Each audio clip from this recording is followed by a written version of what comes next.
Hello, hello, hello. How y'all doing? Welcome to the stream. Just in time for Pit of Undying.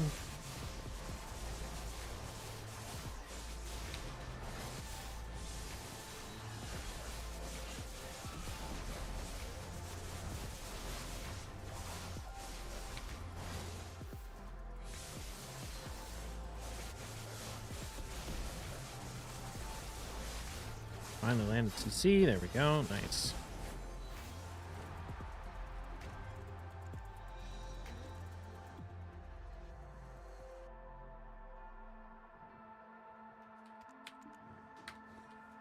What's up, Bumbleballs? How you doing?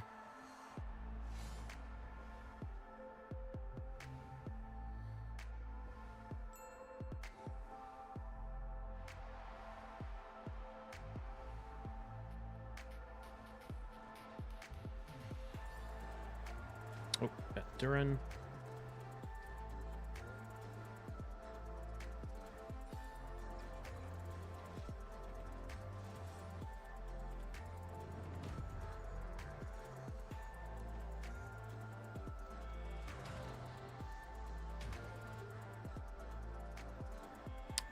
Okay, we got left, up, and hop. Left hand uppercut is float. Hop is bound. Oh, love it when we nail it on the first try.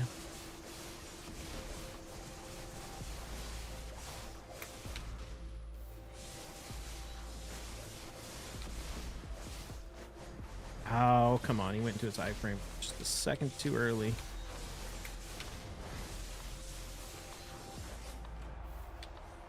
Still got it.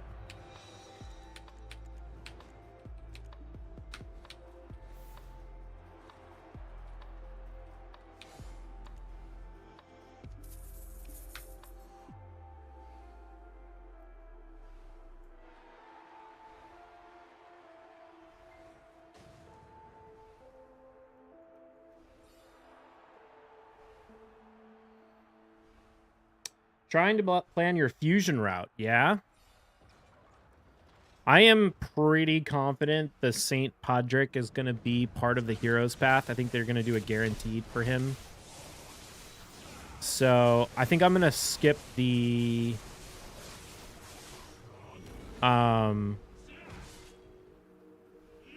champ chase and the summon rush and just rely on getting my fragments from the hero's path.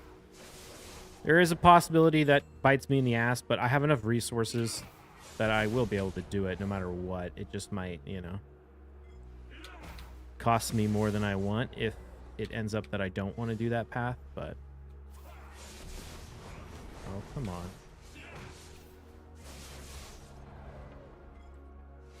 Trying to avoid these packs they're dropping. The anniversary energy pack was legit. It averaged 350 energy a dollar, which is really good. Normally, like 280 is about as good as you can get. But none of the other packs, I don't know. The only other thing I'm really ever keen on buying is, oh my god, dude, it's so dumb. They need to fix this boss so that he doesn't go into this animation unless you actually damage him. Like, it's stupid that I have to do this over and over again. Anyway. Yeah, normally I'm not really interested in shards or anything.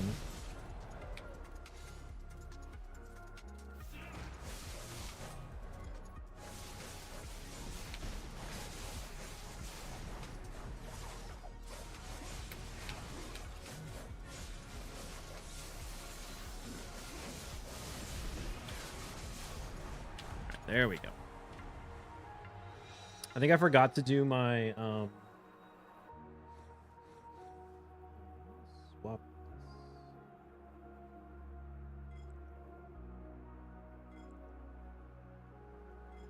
Start running this instead.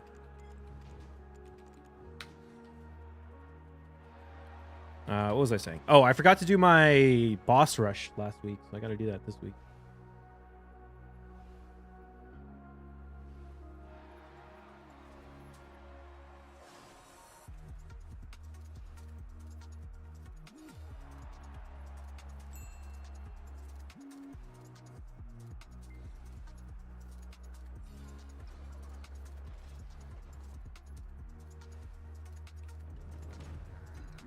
Oh, whoops, I already had that pop.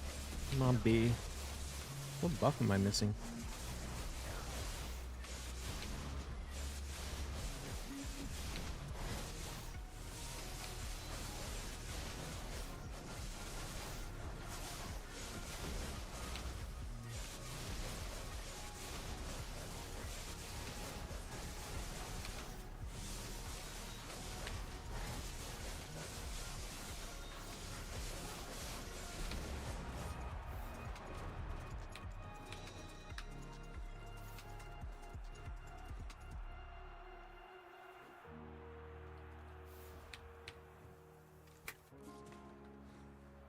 All right.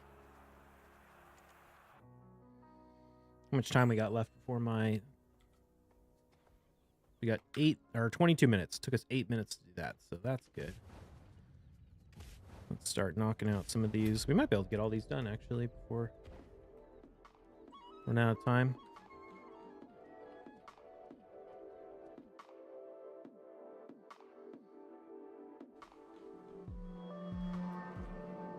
As the waves of agony from within the nation persist.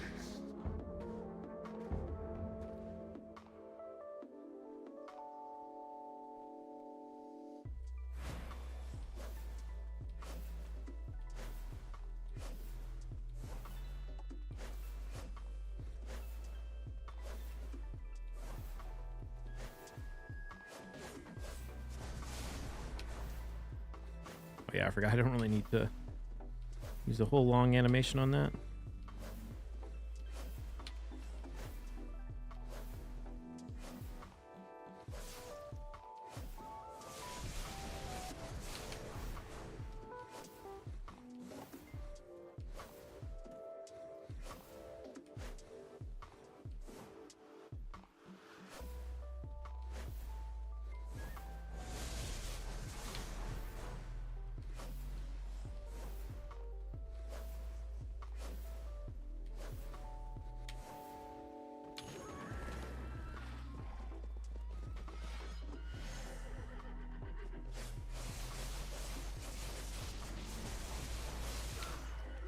Minute 3 seconds. All right.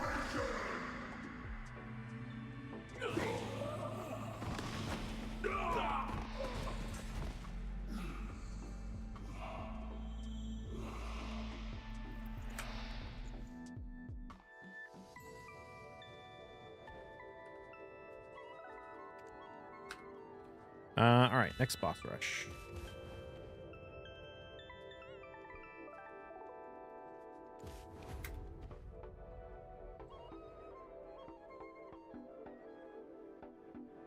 Wow, Tech got her for 50 bill. That's crazy. Dude, everything enhancing related is so worthless now. As the waves of agony from within the nation persist, we shall raise 10,000 waves.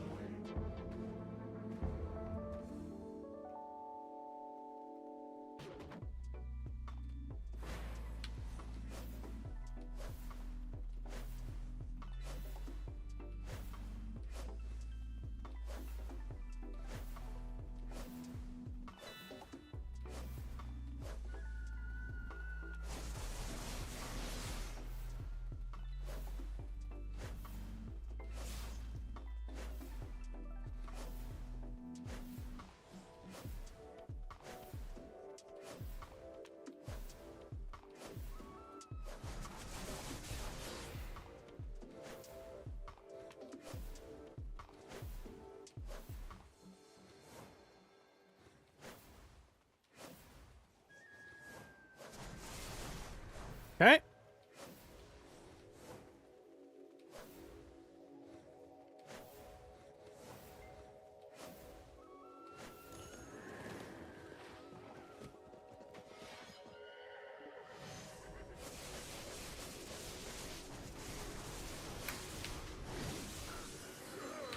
Minute 5. Too bad.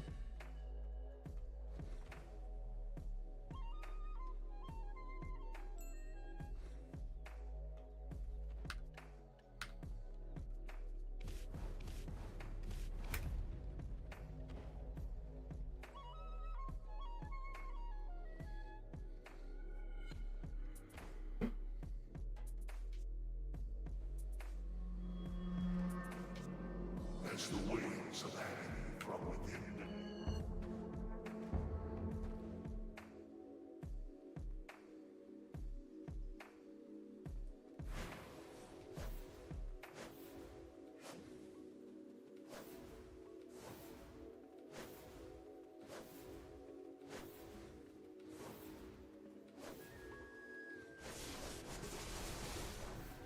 Okay.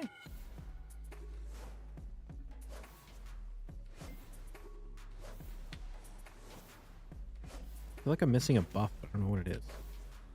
Maybe not. Maybe it's just the tent buff.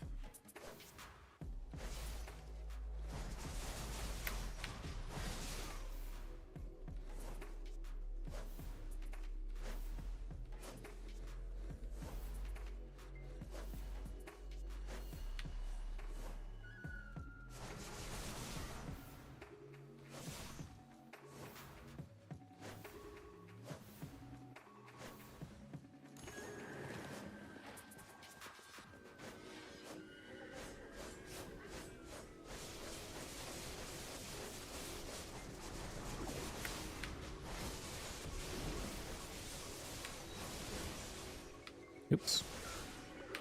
All right, minute 13. Could have been better, could have been worse. Let me go queue up for my faction wars fights. Let's see, what do I need to do for faction wars today? At least one rare champion in your team, right?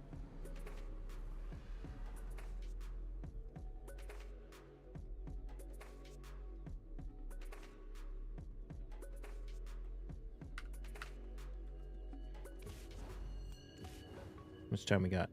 15 minutes. Okay. Should be plenty. I do want to grab my church buffs before I teleport back, though.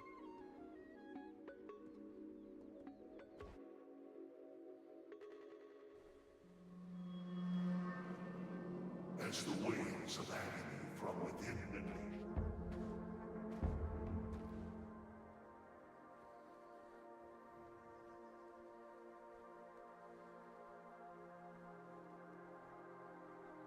Oh, whoops. Oh, shoot. I don't know why. For some reason, I was thinking there was more to that animation.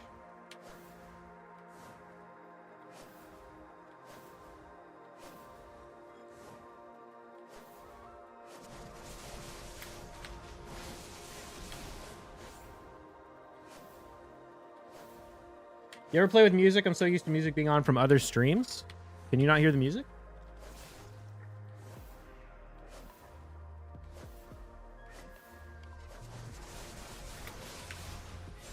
Or are you talking about like the in-game music?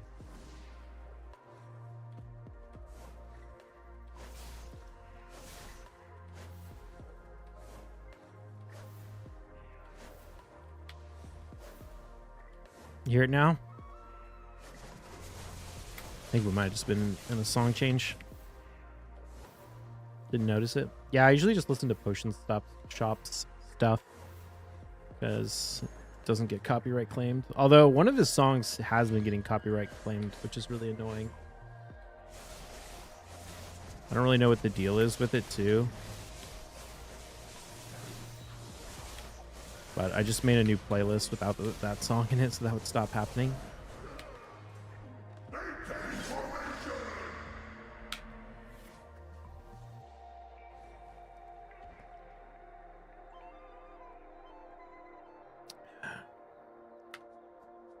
Okay, we got one more to do.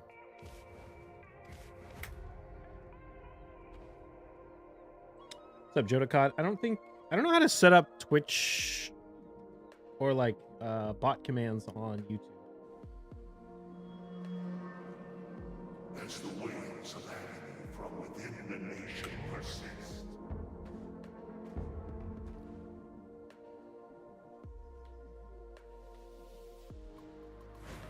Hold on, give me a second. Oh, there you go.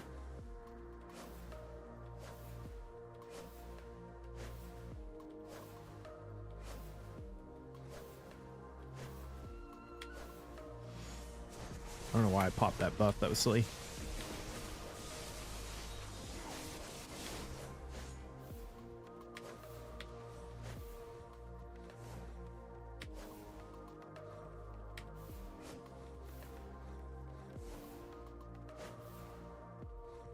Oh my god, no. What the heck? How did I get stuck?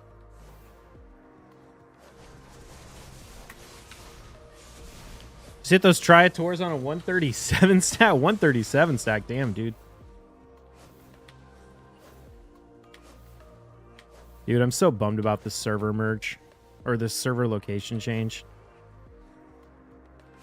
It's going to make enhancing so much slower. They need to get rid of max durability on Reblast.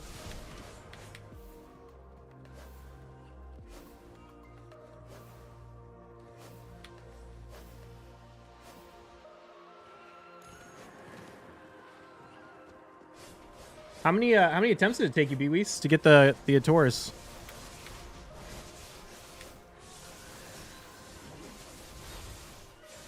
That's a big one. I still don't even have my Ators yet, man.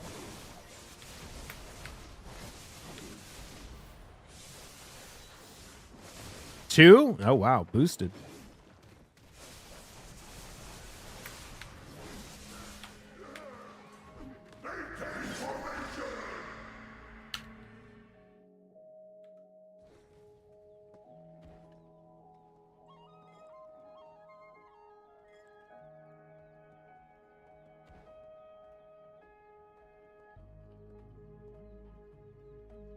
All right, I need to go get church. Oh, shoot. Oh, no, it's fine. We're just going to have to walk. How far away are they? Oh, they're hella far away. Let's see. How long do I have? 11 minutes? Okay, we can try and run there. I got to remember to bring my horse. I'm owed for that 1 out of 7 try to that Debo neck. Yeah, that's brutal.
All right. Almost got it.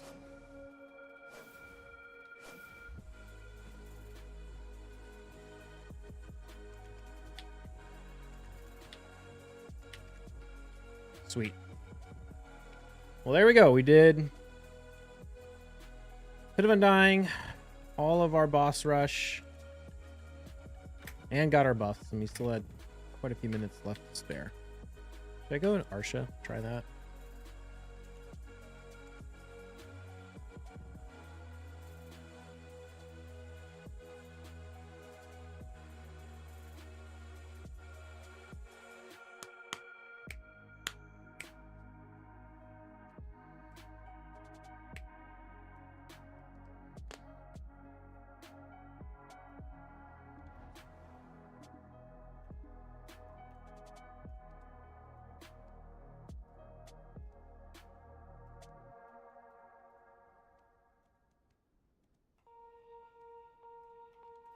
Okay. Is there another player grinding here?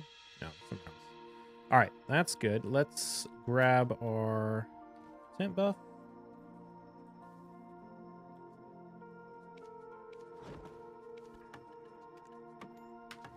Got our villa. Let's feed our pets. Turn our loot scroll on. All right, we ready to go? We'll pop our frenzy.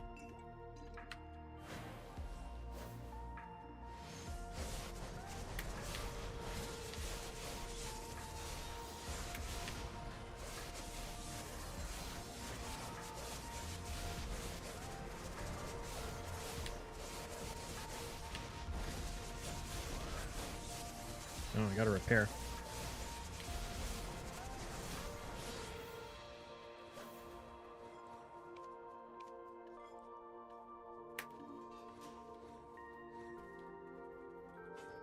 The right add-ons and everything, right? Is there an easy way to check all your add-ons?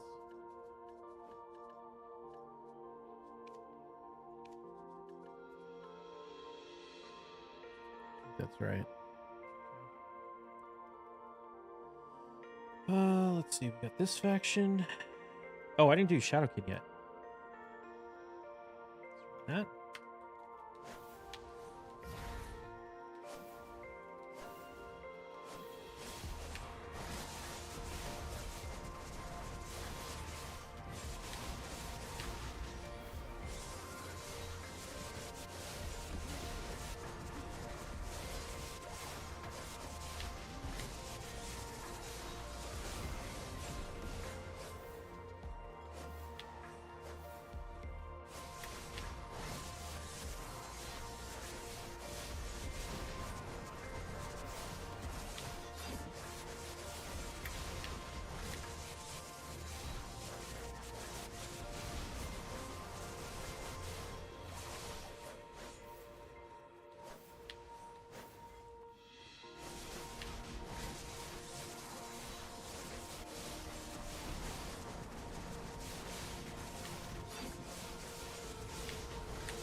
All right.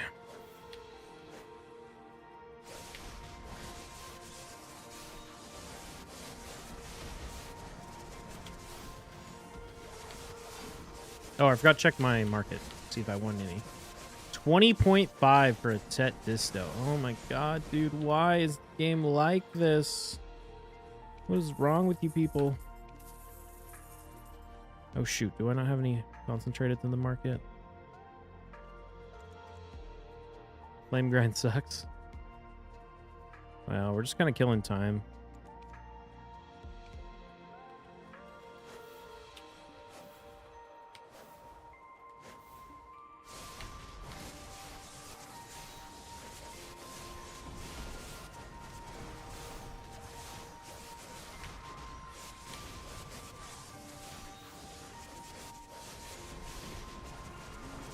Actually, I haven't even looked at the accessory market today.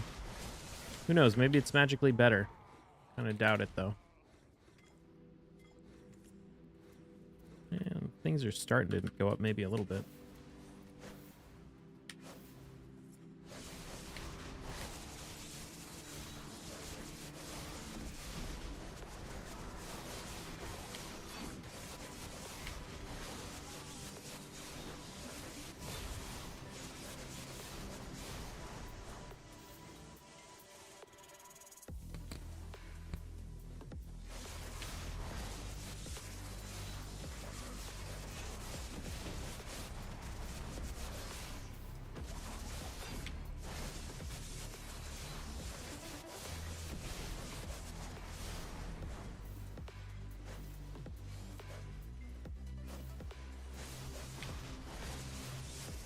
You need to read up on this server merge thing?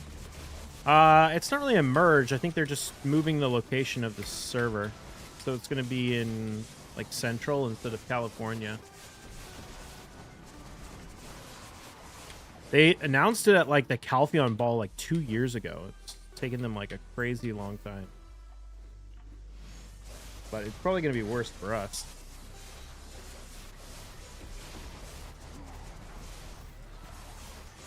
On the West Coast.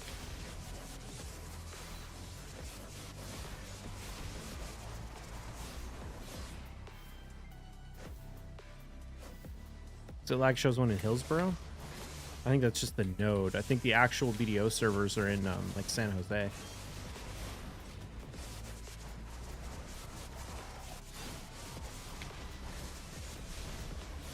MS ping. Nice.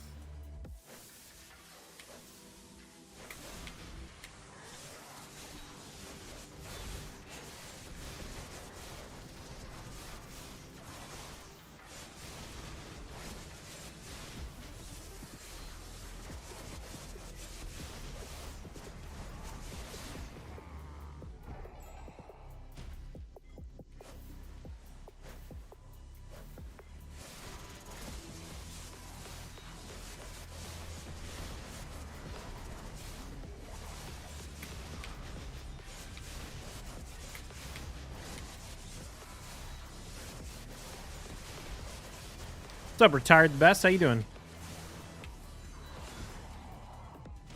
Doing your boots? Yeah, we're slowly working on it.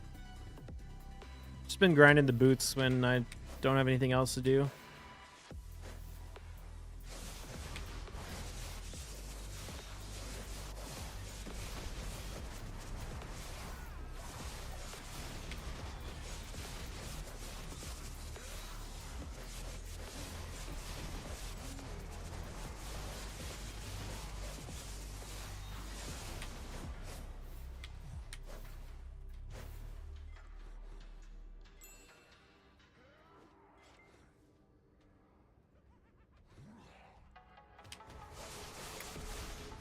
Managed to tap my second pen demo today. Only neck to go for 3 out of 3 now. Oh, shit. That's legit. Do you have a belt and an earring or what? Oh, nice. Got an ember.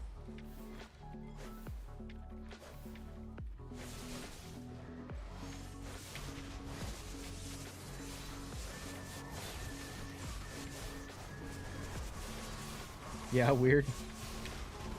It's a little bit of a funky order, but neck just doesn't want to go. Keeps downgrading. Gotcha. Are you grinding Dekia Ash for it?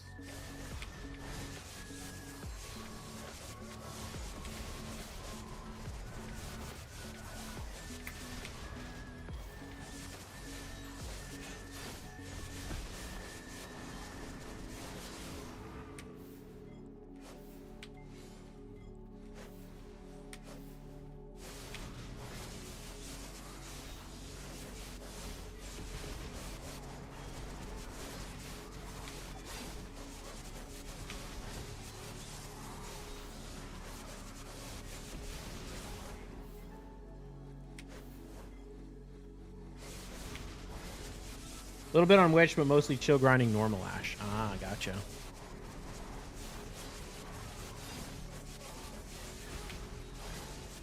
Yeah, I can see the appeal of that.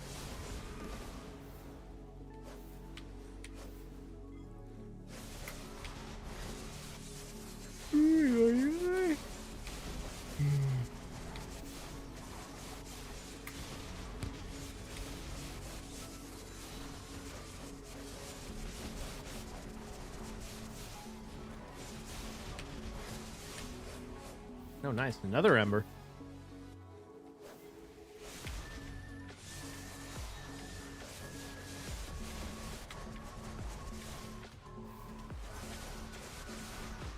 Getting your 30k quest done, meanwhile. 22 out of 30k. Nice. Making progress. Getting close.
My first merchant piece was from Olin, still haven't gotten them for an Ashnor crypt.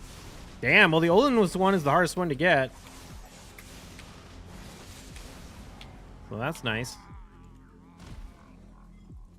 Oh, I need to go put some more stuff in the market.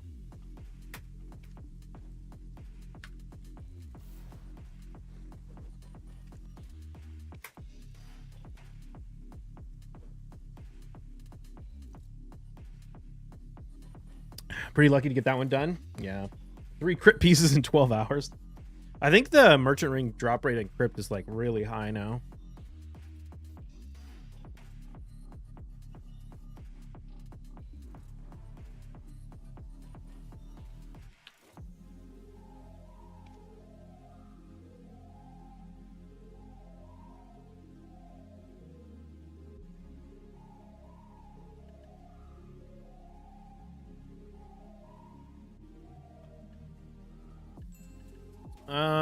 Okay. I want to do Memprex first.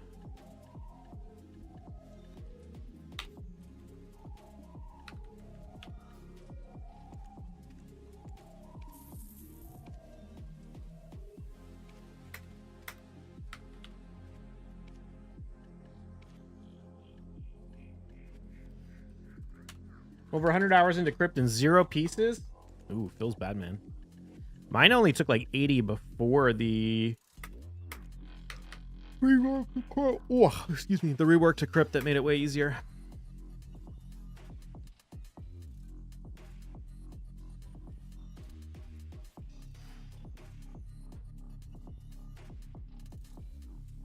How is Awakened Musa at grinding Dark Seekers out of curiosity? Part of me wants to go back and tag Awakened Musa.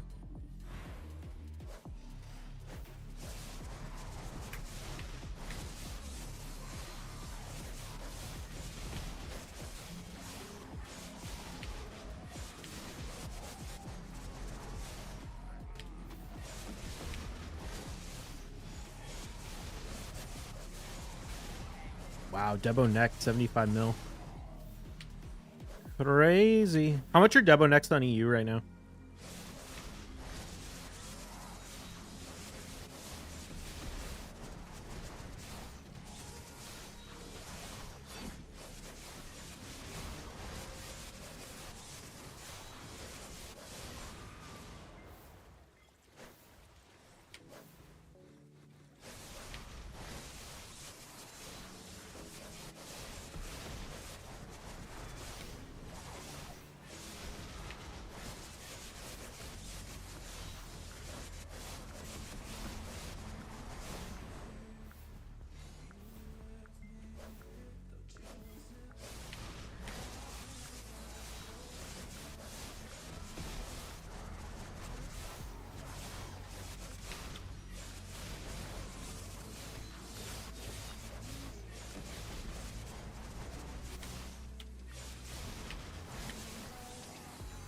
Nice.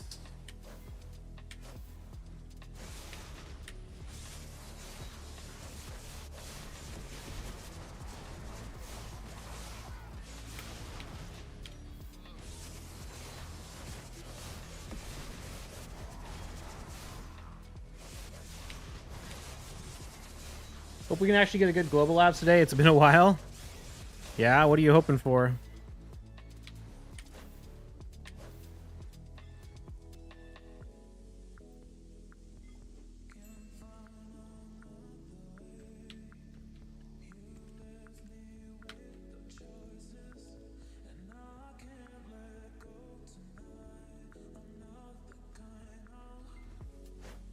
That Devo on EU is 69 bill.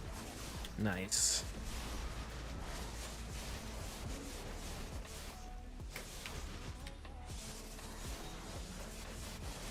Damn, NA is getting close to EU then.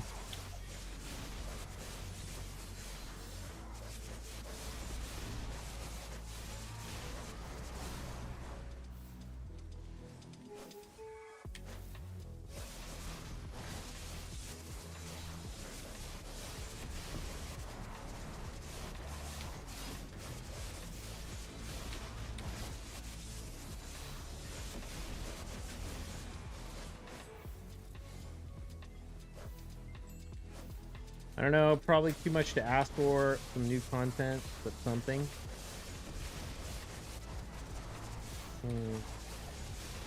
Well, I hope you get what you want.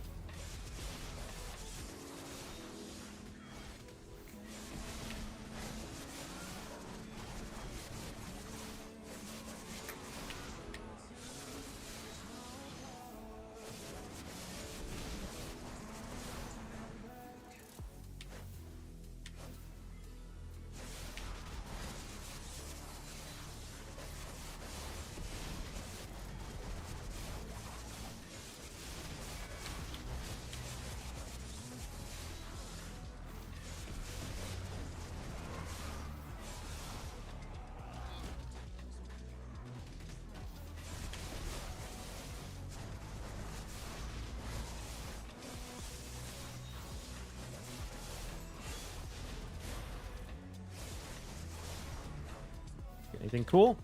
Nope. You just need to hurry up and move away from this grind-only mentality. Give us some replayable endgame content that isn't running in a circle. Well, you've got Arena Solare. But yeah, I would kind of agree. Oh, I'm just bummed that enhancing is so bad.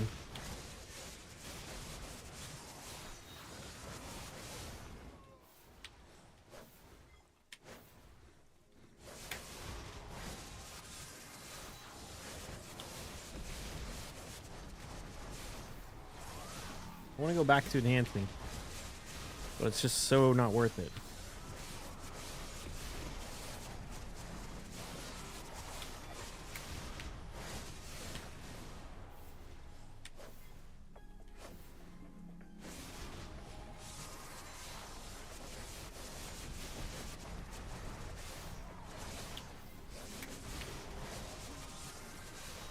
I'm bummed that NA crons are still so fucked. What do you mean?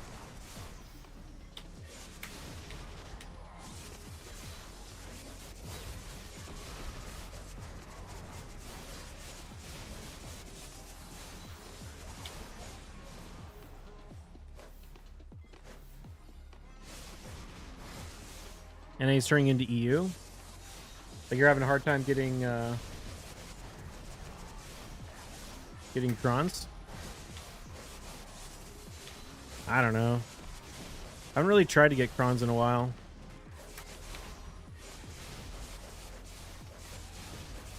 I don't know what you use crons for anymore. Dabos, I guess. Maybe they got vendor price increase, but are costing only 1.6 bills to 3 or whatever it is, like in KR. You want them to be 2, like they are in KR?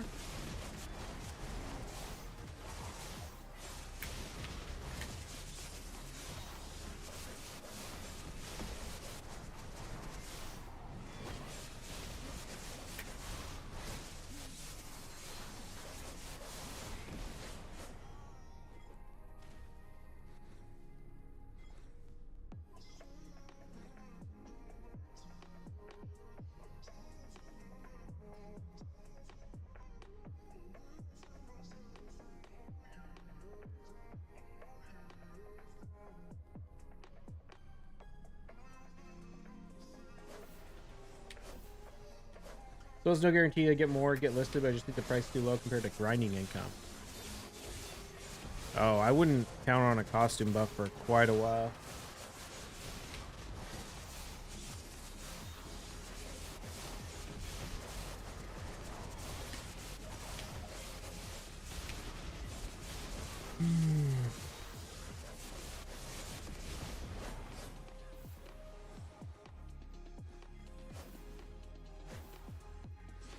You shoot your EU now?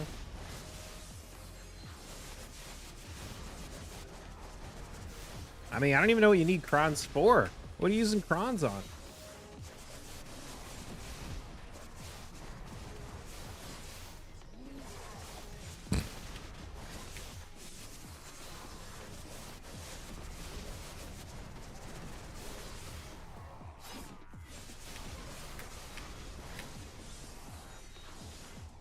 Debos? Oh, are you trying to sell Tet Debos or something?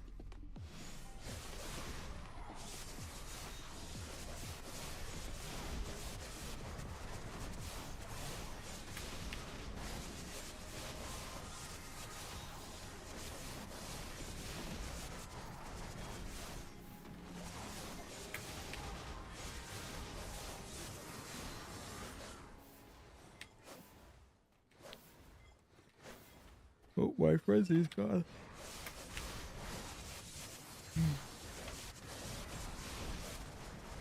Both your devils have been vendor crons.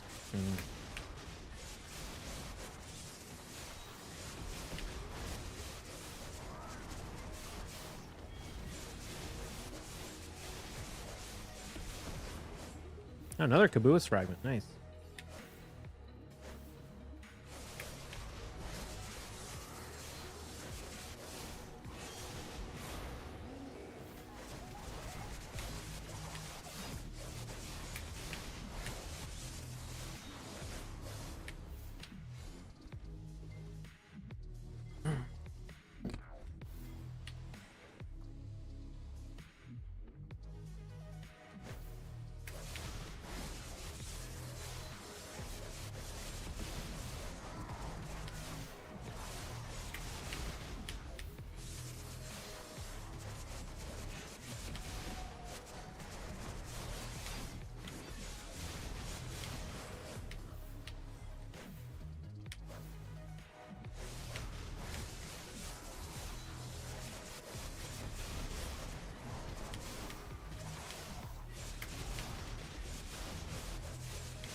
Oh shoot, did I start this event and then not finish it?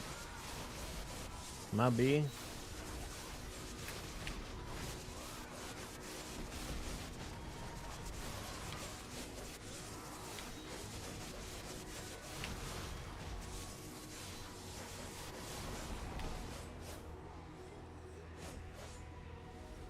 Yeah, I got the boss.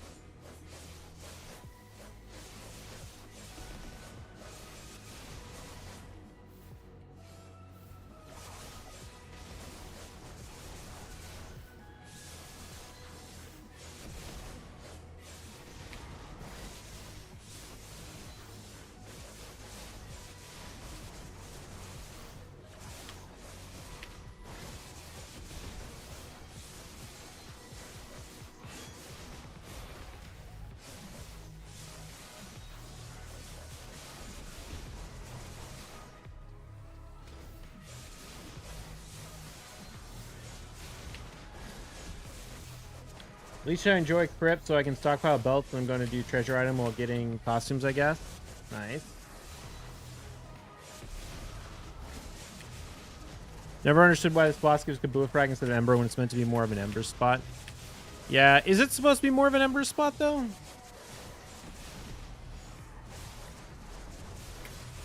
I'm not 100% sure that's true. Where else can you get Kabua's fragments besides this place? Ooh. Can you get them at Ezerheed?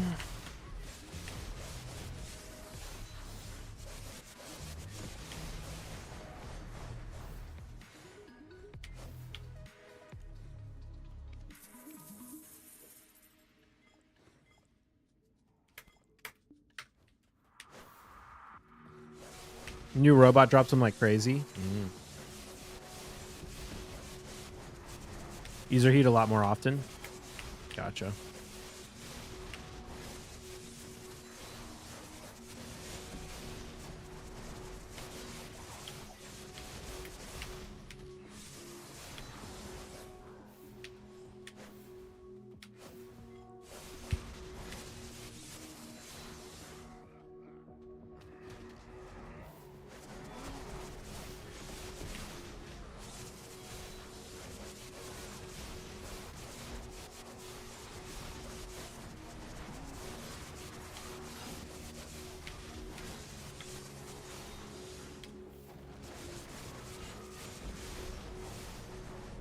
Honestly, didn't even bother with DSR for my boots. Went straight to Ezerheed. Felt much better to grind there.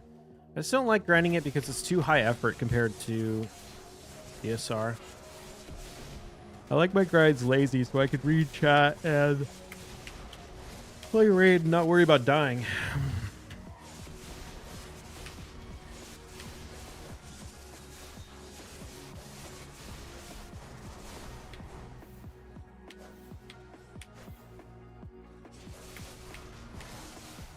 What's up, JKL Dog? How you doing?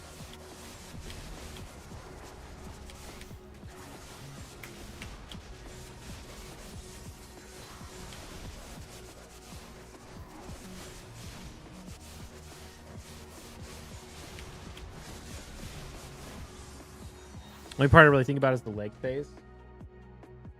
I guess it's just like annoying.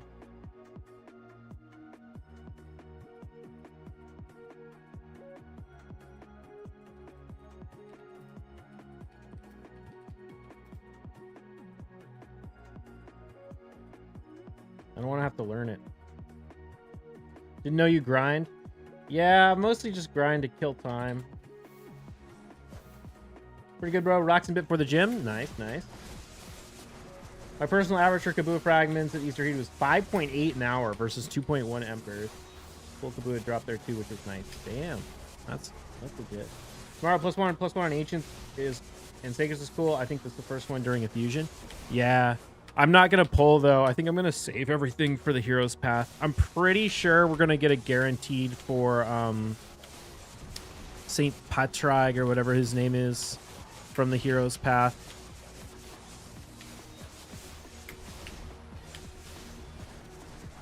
And I'm going to go for it because I need an all-ally attacker.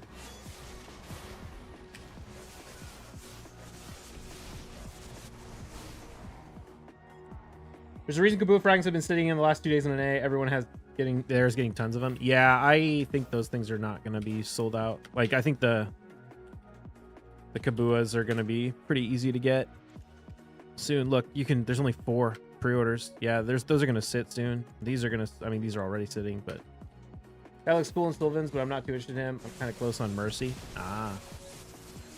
Yeah, if I was close on Mercy, I would definitely go for the +1. Actually, what is my Mercy on Sacred?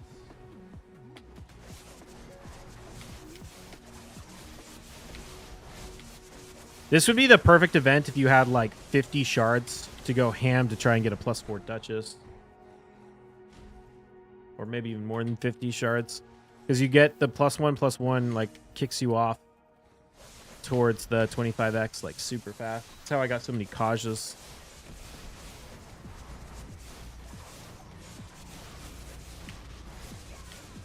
And don't get me wrong, I would love a Duchess, but she's not as high priority for me as Kaja is now. Did you see the video I uploaded on my recap? Spent 10 books on Mikage, got me 5k training points. Camp training is 7,850, so I'm almost done. Nice.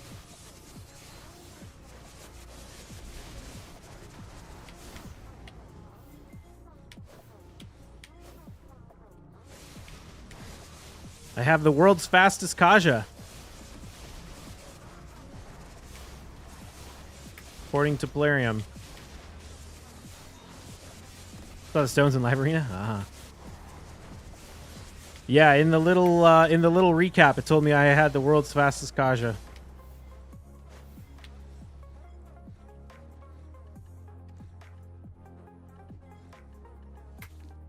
World's fastest Kaja? Wild? Yeah. I feel like most of the people, I mean, to be fair, my Kaja is stupid fast, although she can be like 25 speed faster with just a little bit of blessings and some reworking of gear and stuff. But I feel like most of the people who run, like, who have the gear to be faster than me don't put it on Kaja, you know what I mean? Like, most of the people who can make 425 plus speed champions are putting it on, like, Sifi or Arbiter, or not even Arbiter, more like Shuzen.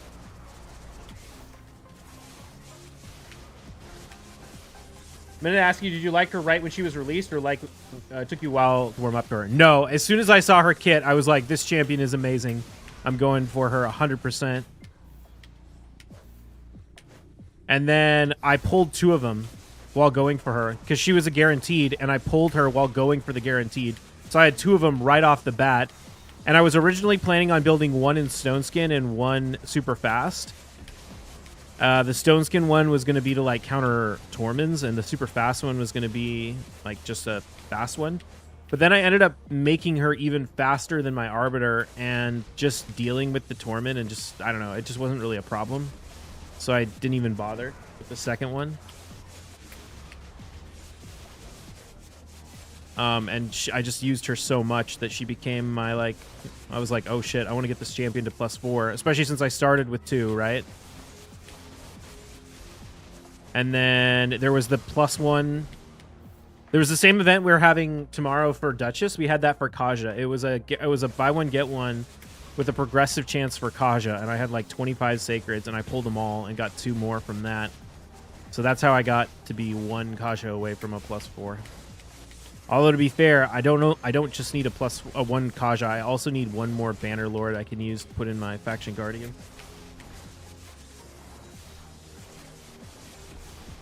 Her cleanse plus turn meter move is really good. In fact, she has an AoE revive. Her Sifi's single target revive. Sifi's speed up buff is just so good, though.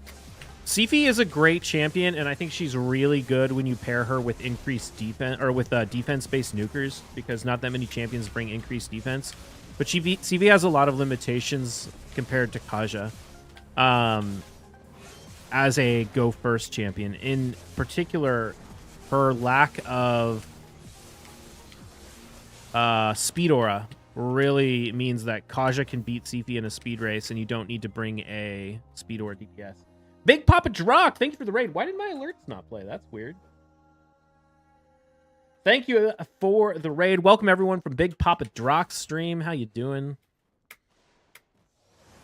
We're just talking about the fact that I got my raid recap, and I have the world's fastest Kaja, apparently. I think Sifi's great. I'd love to pull her, but she probably isn't in my top 3 most wanted voids. Yeah. How you been? Good to see you. I've been doing well, man. Doing well. Trying to get in the top 50 of Live Arena. Currently ranked 72, I think. Can't get my souls to show up in the shop, though. World's fastest Kaja is no joke at 425. Yeah. I have the essence to get her 6-starred. And when I put her in my best gear and glyph everything, she'll be 432. And then I need 1 more copy to make +4. And so if I can get the blessing, that'll be another 15 speed, which will put her up at about 450 once I swap the gear over. And then if we get her +4, she'll be about 455.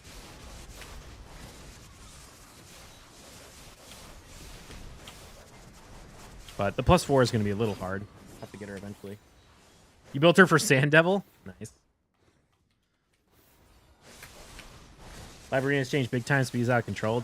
Yeah, man. Gotta go fast. Gotta go fast. You never use her? Dude, I love Kaja. She's so underrated. She's like... Duchess and Sifi had a baby.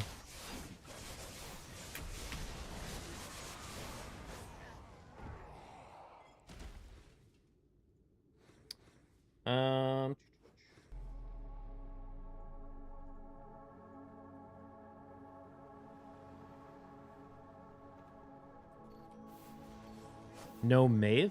Maeve? Build my Kaja, she'll be a good counter to the fusion.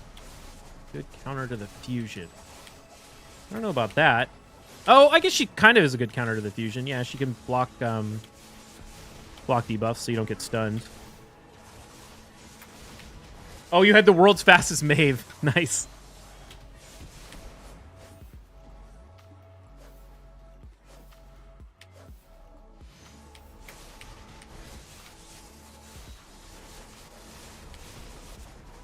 If I had a Sifi, I don't know how I'd feel about Kaja if I had Sifi.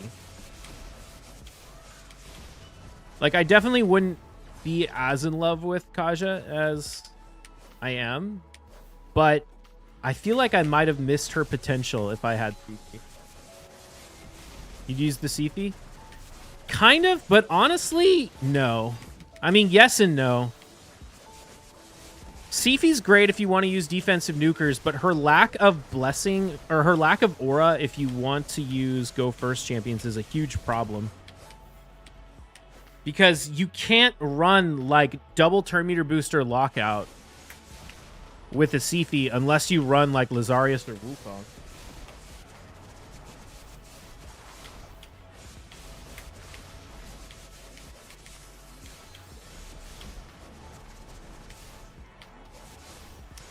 But I don't know. She has a lot of benefits too. Like, there's so many fights too where the AoE revive on Kaja is no joke. Like, all the time what'll happen is I'll like go up against a, you know, like a Taurus or even like a Lazarius plus a bunch of other stuff. I'll kill their whole team. The Taurus will survive. He'll nuke my whole team down, and then Kaja will just instantly revive everyone, and they'll with a bunch of turn meter, and they'll all go before the Taurus can take another turn. Can be immune to turn meter effects or at minimum reduced by 50%.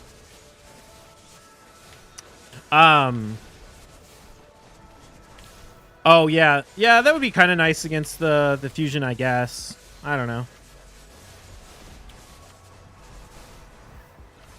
Just bring so much that you're irresistible to sleep. Yeah, I mean, I'm not trying to knock Sifi. She's amazing. Don't get me wrong. It just depends. Depends on what you're going up with.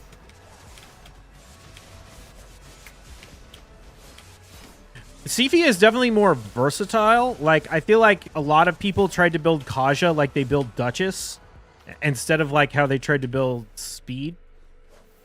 And I think Kaja's terrible like that. Kaja is definitely meant to be like really fast.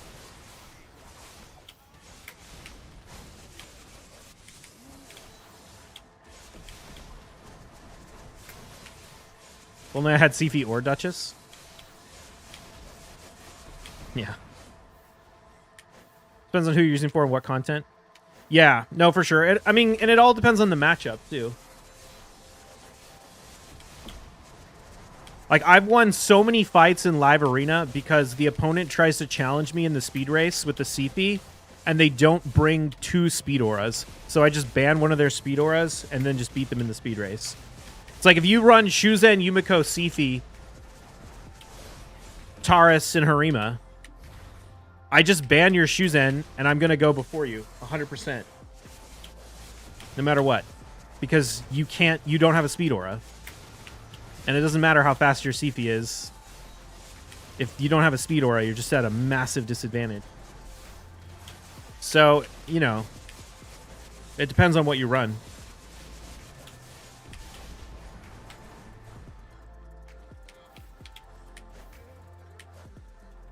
Kaja does certain things that Sifi doesn't do. If you pulled Sifi at this point, you probably would use her other places, not in Arena. I would use Sifi in Arena, for sure. I would use Sifi in Arena.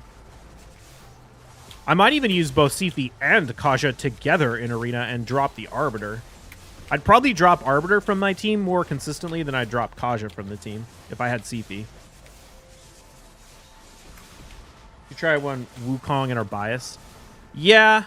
Yeah, no, that's like if you run Wukong, it's fine. And our bias. But if you're running our bias, then you're either giving up a reviver or you're giving up a lockout.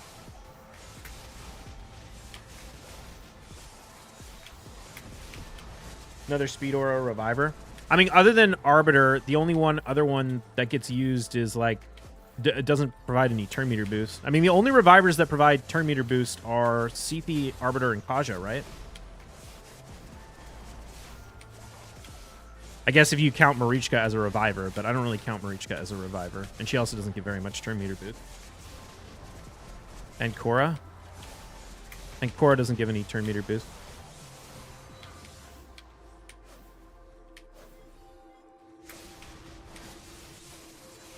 And Korra? No, and Korra doesn't give turn meter boost.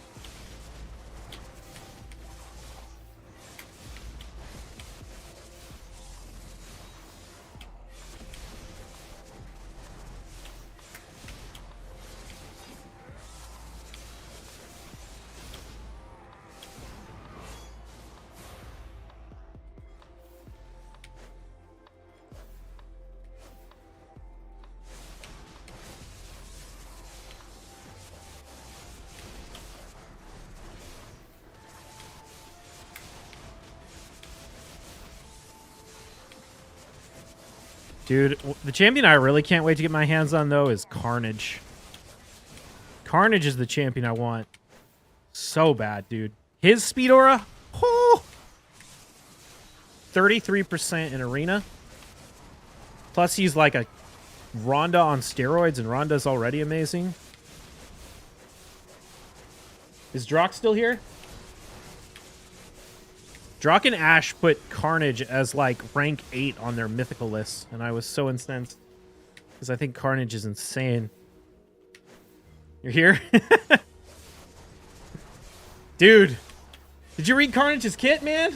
You saw him, you saw the comment? Didn't have a chance to respond.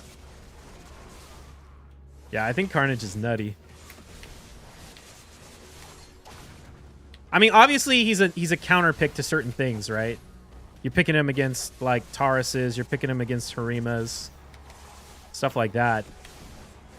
Siegfried is nutty now? Yeah, dude. I haven't run into any Siegfried since they reworked him, but I'm scared. Carnage will take care of him, though. That block passive. Kill someone, spread block debuffs, and block passes to the rest of the team. It's all you face tonight? Oh, man. I mean, I would just run Arbiter, or Rhonda, though. Block the passive and kill him. He was annihilating you.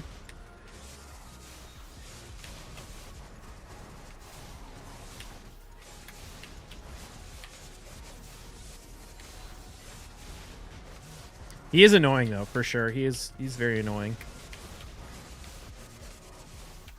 You can also use Quintus to counter Siegfried because Quintus will one-shot him through his passive. I bet Narcies would too if your Narcies will hit hard enough. Saw him steal 1 million single target damage. Damn, that's crazy. 1 million single target.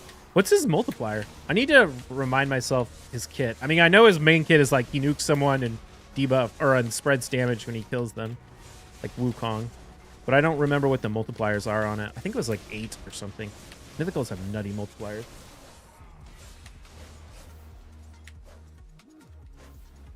That's the other thing Carnage has. The multiplier on his A3 is nuts. And he's got like 2,000 base attack. Holy hell. And he gets crit damage for every 3 accuracy, so he's going to have like 450% crit damage. Dude, Carnage is insane. Quintus could work? Yeah. Narcies will do it, and Quintus? Yeah. Nice.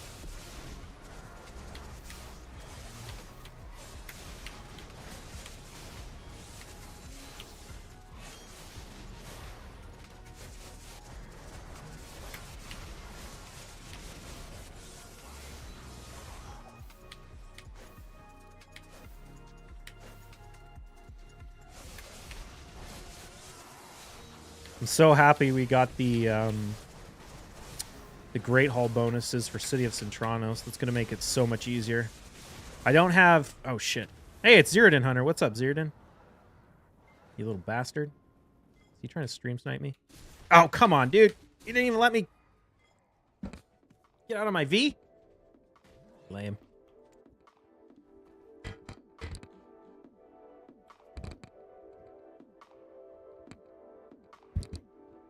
Stuck in my mic. Should I put my PvP gear on?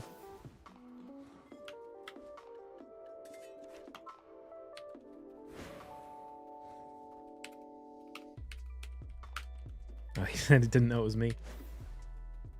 Speed up your Iron Twins? I know, my Iron Twins is so bad. If I wanted to, I would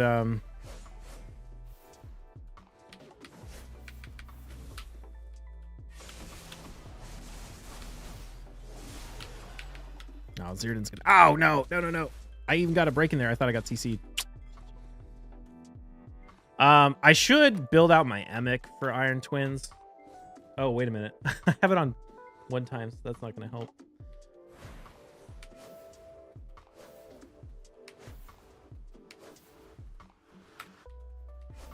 Yeah, on 1x speed? Yeah.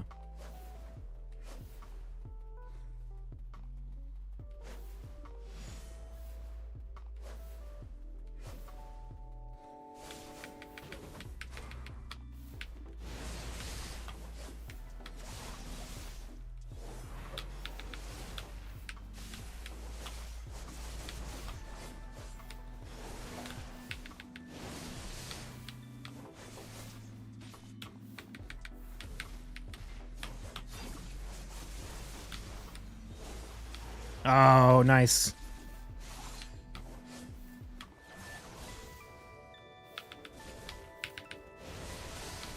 Oh no, he's gonna kill me right through my super armor.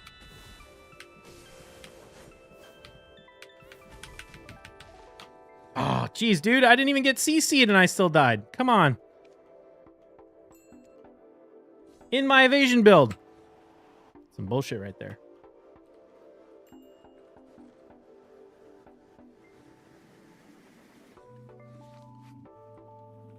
Why am I not putting my gear back on? Oh, there it is.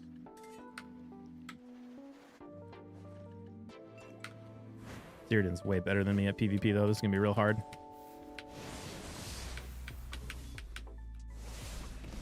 Oh, man, I had my chance right there, and I messed it up. Oh, lucky. Using Helicat 3x Painkeeper and Geo, and it goes anywhere from 59 seconds to 4 minutes and never fails, so I don't mind. Yeah, I mean, mine never fails either. It's not the fastest, but it's like 3 minutes. I'm never limited by time in raid. I'm always limited by resources, so it just... Oh my god, dude. It's wild. I literally can't... I just die standing up.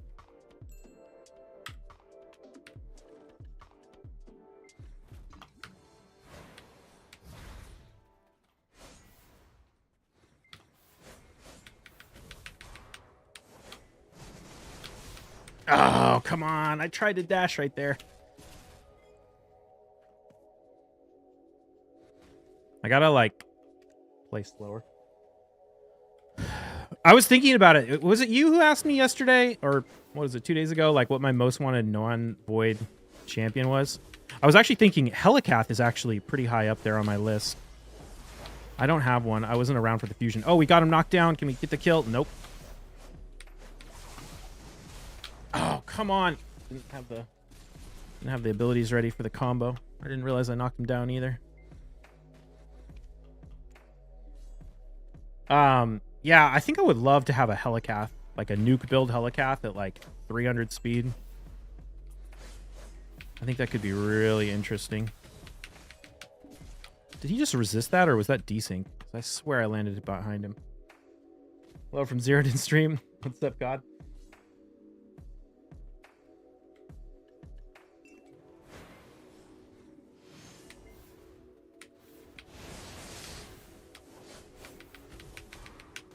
Oh, nice, dude. He's so good. Took a break at the worst time. I know. I literally quit like 2 days before I got Ninja, and everyone was like, Ninja's bad. And I was like, whatever, I don't care. I'm done with this game. And then I came back like 9 months later and didn't have Ninja. God, dude, the damage in this game is stupid. Shinny has one at 350 speed and 2-piece stone skin with like 7k defense and 300 crit damage. What? Is Shinny's that fast? I don't think Shinny doesn't have one at 350 speed. You're thinking of someone else. Maybe 250 speed. Shinny's fastest champion is like his Arbiter at like 330. He has no speed gear.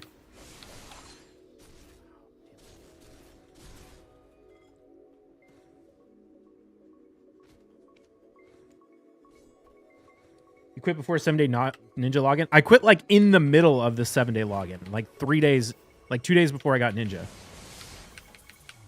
And you know why I quit? Because they wouldn't, like I got sick and tired of rolling gear in a void mode. Oh my god, dude, really? It's like the second time I've landed the grab.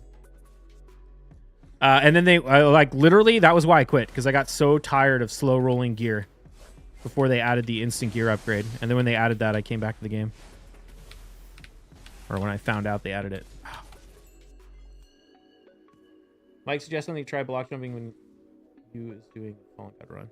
I don't want your suggestions. Thank you. That's a rip. You quit before instant gear upgrades, I bet. Yeah, there wasn't instant gear upgrades.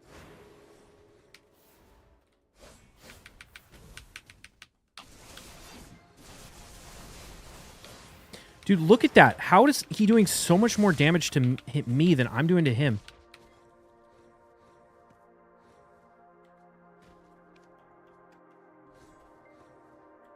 Is this just Kuno, or is it just me being bad? Could be me being bad. I don't have the right add-ons or anything either.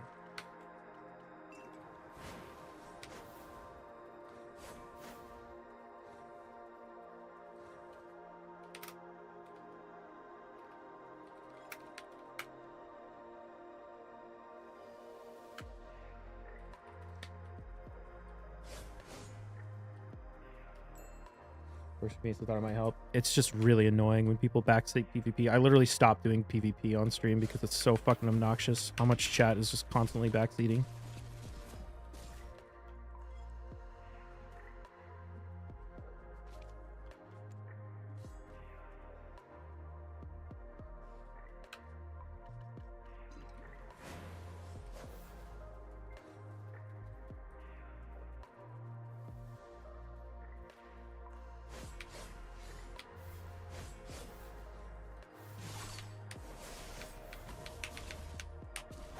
Oh, how did I get it? Oh, was it the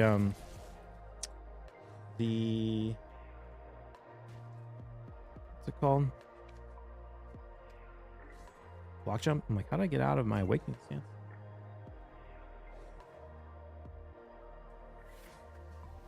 Well, I need to finish buying champions.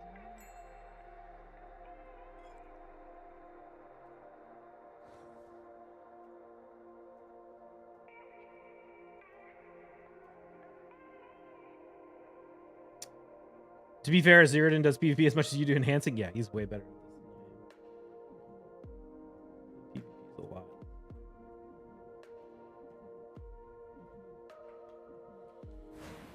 I'll go PvP and raid. I'm good at that. What's up, Chrissy? Dude, I don't know how he manages to always stun me like right or knock me down like right when I get in the block jump. That's so annoying.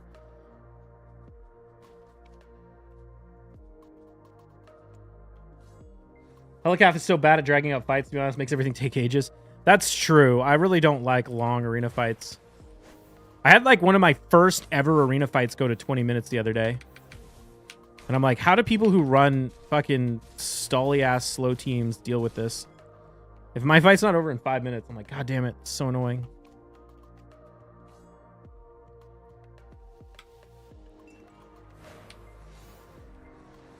I do wish BDO's PvP was a little bit longer, though. Instead of 4 seconds. Oh, shoot. I was on cooldown. Streaming on YouTube. Yep, we're on YouTube, Twitch, and the Raid Shadow Legends YouTube channel.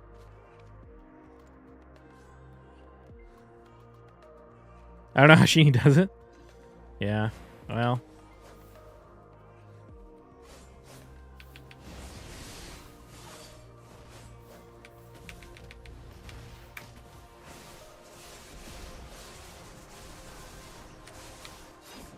Look at that shit. I do nothing.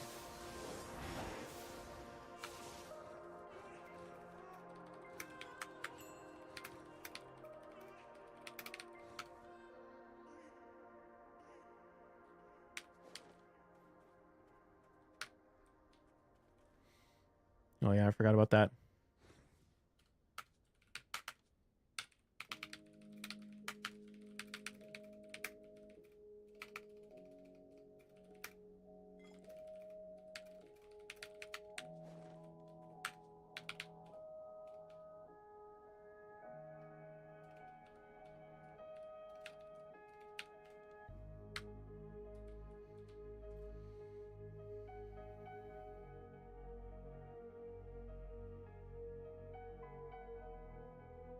Allows the blocked up desync. You go to use it, and their game says they're not targetable, so you get ripped off.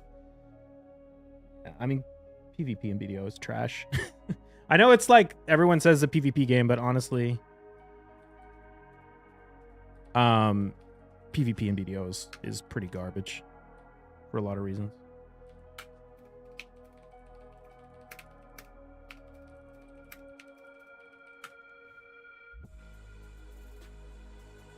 The system is super deep. There's glaring issues. Yeah, I mean, the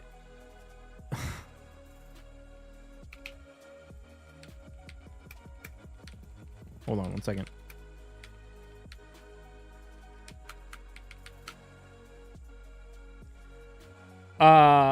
the entire like design of PvP is like fundamentally broken so that fights always either like they end instantly. It's like two players hopping around doing no damage until someone lands a CC and then insta-gibbing the other person. Like if they wanted to make BDO PvP not shit, they need to get rid of like all multipliers, like down attack, back attack, all that kind of shit. They need to, I don't even know. Like there needs to be systems to stop people from escaping. I don't know how you fix BDO PvP. I just think it's bad. I think it's a terrible design.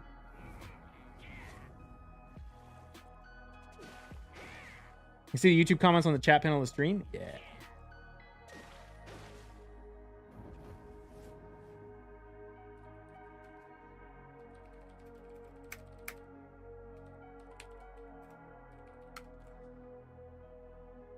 Basically did nothing but life skill and PvP. PvP feels like you're fighting with no gear equipped. I mean, that's the other part of the problem is if you're out grinding and you're in your full PvE setup, you're at a massive disadvantage if someone starts to come and PvP you because you don't have any of your add-ons or anything.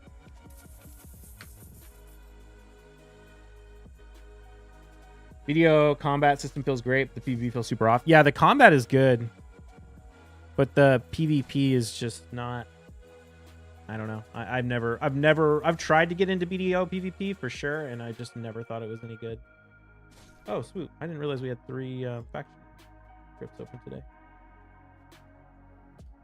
Oh, actually, it's Night Revenant. I need to swap this team out. Got Ancora and Narces now.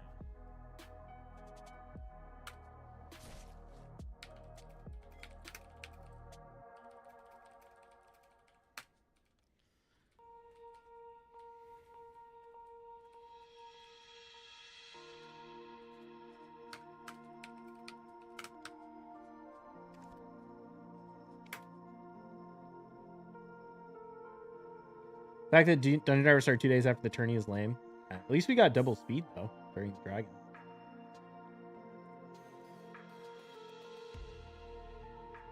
You can't hot swap from PvE to PvP either. Yeah, there shouldn't be a difference. They need to, like, the whole add-on system is super trash. The whole buff system in the game is super trash. There's just so many things that, like, make PvP way less good in BDO.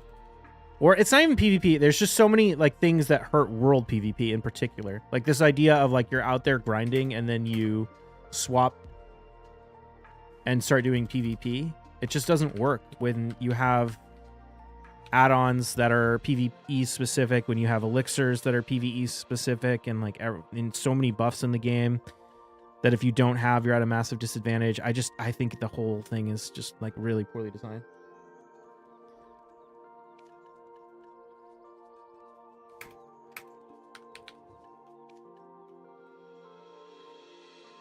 Ironically, I'm usually a PvP player in MMOs. Like when I played Ion and stuff, I was super into PvP.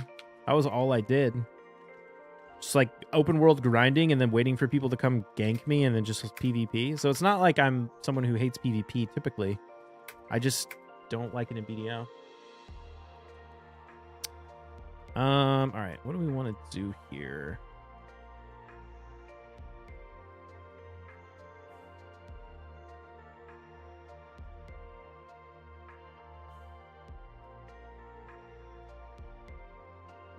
Where's my... Oh, there's Ancora.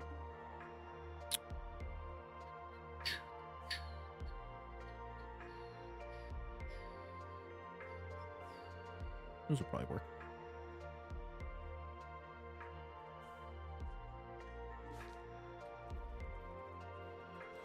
I think it's more over-designed. Yeah, I think so too. You need to run like 20 food buffs and 18 elixirs. Yeah. The buffs ruin open world. Well, I mean, when I say PvP, like it depends on what you're doing, right? I think it can work better in like large scale. I think people like large scale. I just don't care for large scale PvP at all. I mostly care for 1v1, and I really enjoy actually the dynamic of like being out grinding and then having people come and attack you and PvPing them for a while and like getting some fights that way and then just going back to grinding. Like, I think that's a super fun dynamic. That's what it was in Ion, and I loved it in Ion. But in Ion, you know, if someone comes up and tries to fight you, you're ready to go. You can just start fighting them. In BDO, it's like, hold on, let me go to Battle Arena and swap all my add-ons over. Oh, let me go get my church buffs and my crit buffs, and oh, let me pop the right elixirs, and oh, let me get all these food. Oh, let me swap my gear out for my PvP gear instead of my PvE gear. It's like, holy shit, man. Like, is it just, can we just not have a system where people can fight, where you're like actually relevant if someone comes and attacks you while you're grinding? And then if you're like in a situation where they're coming like every 5 minutes or so, it's like, well, I want to grind, but if I wear my PvP gear, I'm trash at grinding. So now I have to swap everything back and forth. It's so bad. Don't forget your crystals. Oh yeah, and your crystals. Yeah, I've got PvE crystals on too. It's just such a terrible system. There's so many systems that are all PvP and PvE specific that just completely break the whole concept of open world PvP. Artifacts, yep, artifacts. And they just keep adding more and extending them and making them more impactful. I'm so over it. I hate the way they do it in this game. Oh, whoops, I have my wrong up and on. It's like, man, I'm not doing any damage. Class modifiers and the PvP damage penalties on specific skills, so a skill can be useless in PvP and godly PvE. Yeah, I mean, that's less of a problem because that's fixed permanently, so it's not like if someone attacks you, you're at a disadvantage because of that stuff. But yeah, I mean, it definitely makes it more complicated. But I don't think it's terrible to have like skills that are balanced differently for PvE and PvP. I think that's fine. I just don't like the fact that I'm completely gimp if I'm trying to grind if someone tries to PvP me.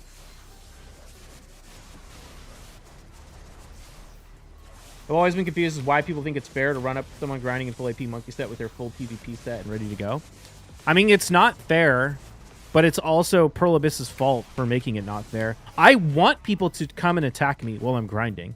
I mean, not really in BDO because it sucks in BDO, but when I play other games with open world grinding and PvP, I want people to attack me.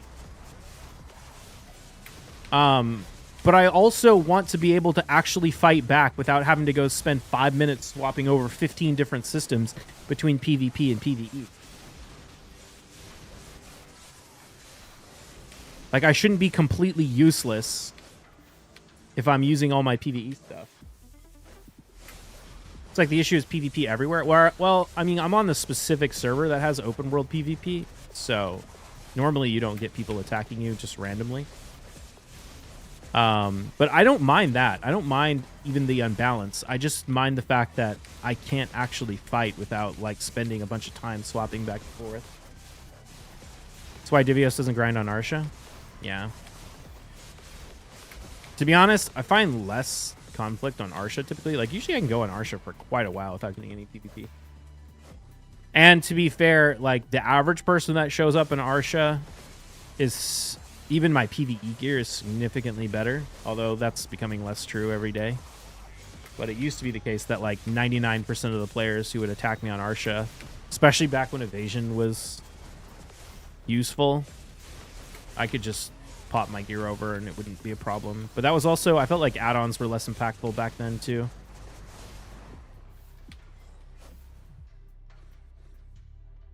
Swap everything over in less than 3 seconds without CDs. Yeah, you can't even swap your gear because it's like, you're in combat, you can't swap your gear. And it's like, well, holy shit, man.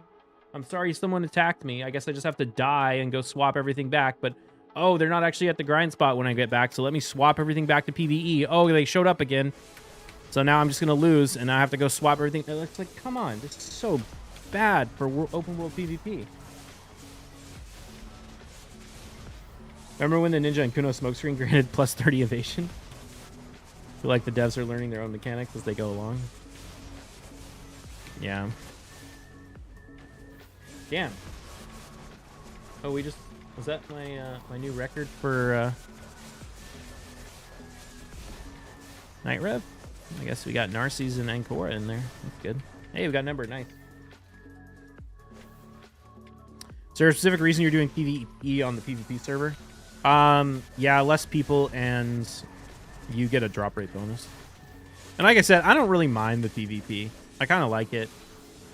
Zero-Din's really good at PvP, so I'm not going to be able to fight him. But if you're like average schmo rolls up, I can probably be fine in my PvE gear.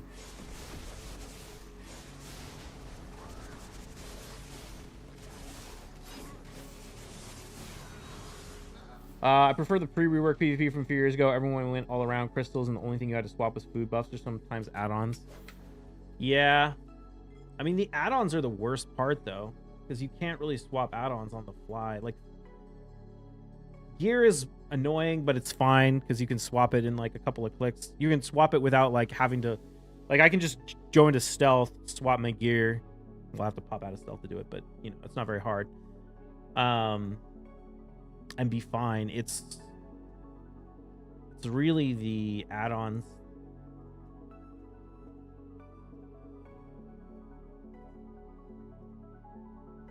That get you. Oh my god, there's a giant ass spider on my computer. Hold on.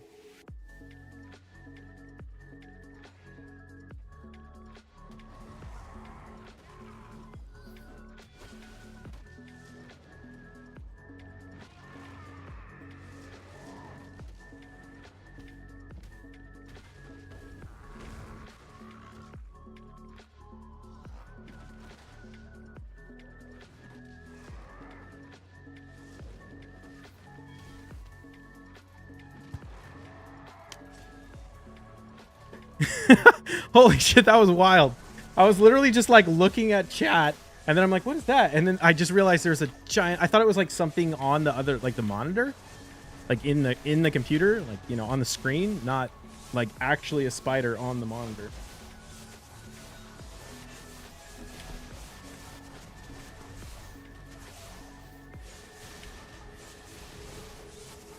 How's the boot grind going? We're making progress. Grind hurt a bit, but I loved Arsha grinding, so it was worth it. Why Darkseekers and Flame and Ember drop really bad there compared to Aetherheat?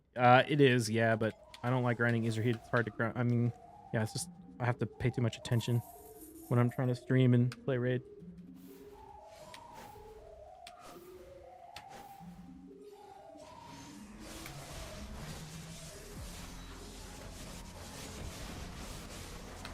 How many embers are we up to? I'm gonna die. 75. Okay, we got 25 to go. I'm missing some buff. What am I missing? I'm missing food buff.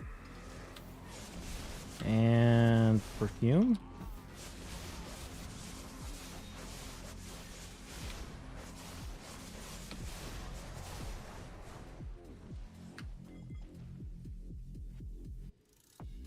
They nerfed the damage here at Aetherheat. I think they, or at Darkseekers. Yeah, I think they did. All right, I have like 400 energy that's expiring today. I need to use. So maybe we go farms dragon.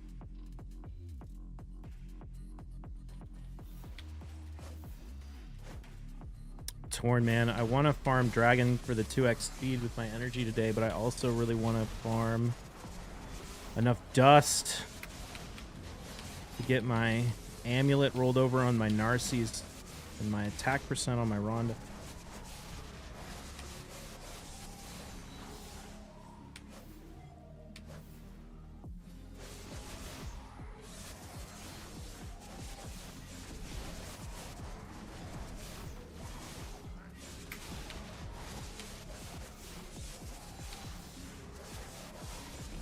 I was do champ training first, since dungeons you can just AFK. I mean, I like to do all my dungeon farming with food, so I usually do the champ training afterwards, so that I have to use as few brews as possible.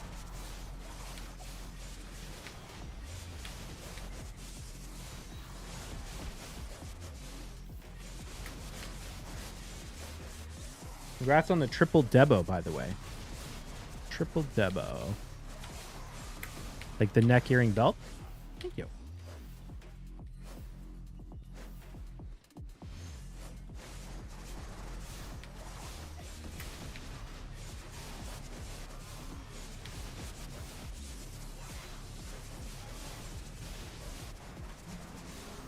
I just don't really like solo duo content. Oh, yeah. I try and farm everything with as few champions as possible. I need to build Eric's for soloing Spider Hard 10, too. That's going to be nice. I can make that happen. That's a cool build. Maybe I'll get some Night Rev Rathalos accessories with the current Forge Pass.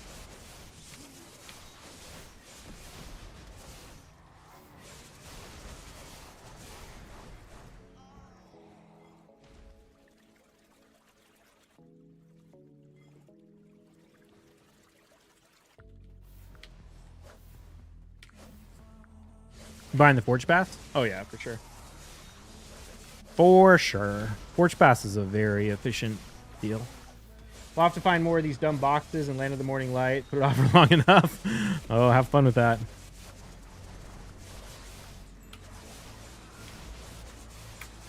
I have some really nice Rathalos gear, actually. I was telling you about this yesterday. I have to...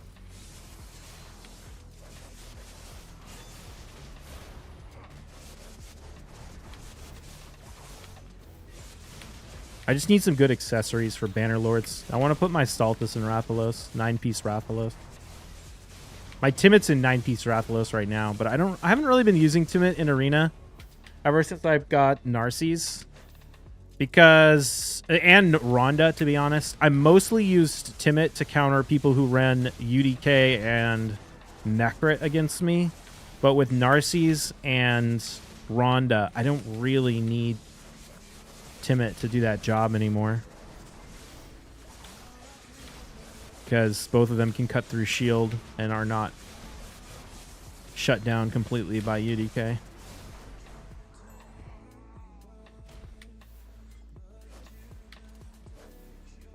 Also, more people in Polymorph, and Timid is extremely susceptible to Polymorph. Your Timid gets 0 play now, same with Valkanen. Yeah, Valkanen... I haven't been using Valkanen. There's probably some fights I maybe could have used Valkanen. To be fair, I used Timid and Valkanen in 3v3, though. I have a team that runs Kaja, Warlord, Timid, Valkanen. And I'll open up with Kaja, Warlord, Lockout. Valkanen will then kill the Warlord. Timid will take his turn. And then Kaja will revive the Warlord, which will instantly cause Timid to activate his A3 and also resets his cooldowns on his A3. So it turns Timid into like an absolute damage monster when you can revive. Using Kaja without a full cleanse is kind of annoying.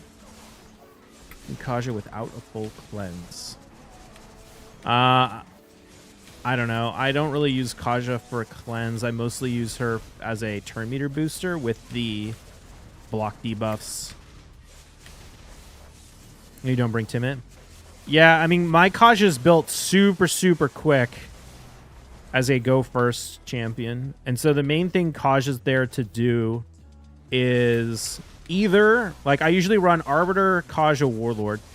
Either they ban the Warlord, in which case my nukers are speed tuned to follow the Kaja Arbiter so that I go before their enemy takes a turn. Or sometimes they ban, like, the Arbiter, and then my Kaja will go. The Warlord will lock them out. But if it's like a Sifi on the enemy team or something, they can sleep me if it wasn't for the fact that Kaja, or Mikage, they could stun me if it wasn't for the fact that Kaja puts up the block debuffs. So that protects my nukers so that they can actually get a turn. Were you annoyed about Marius not being able to enfeeble bosses? No. I think it's totally fine. And it would have been super overpowered, but Marius is already insane. I wasn't aware that his multipliers were kind of low. He's only got a 0.03 multiplier instead of like a 0.1 multiplier like Newt, for example. I mean, at the end of the day, max HP is capped. So you're going to need like god levels of gear to get Marius to hit as hard as Newt. But if you can, he's going to be basically the best boss slayer in the game. but you'll need like 350% crit damage and like lethal. But to be fair, that also makes his A1 hit a lot harder as well, so it's not like a terrible way to build him. I probably will do it for Hydra. I think he'll be probably the best Hydra damage dealer in the game. Especially if you can get him really well geared.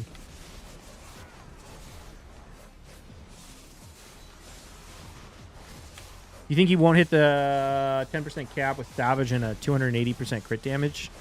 It depends. I mean, 280% crit damage, maybe. If you have the Great Hall bonuses like maxed out for the ignore defense and everything, it probably will if you proc Helm Smasher, but without Helm Smasher, I don't know.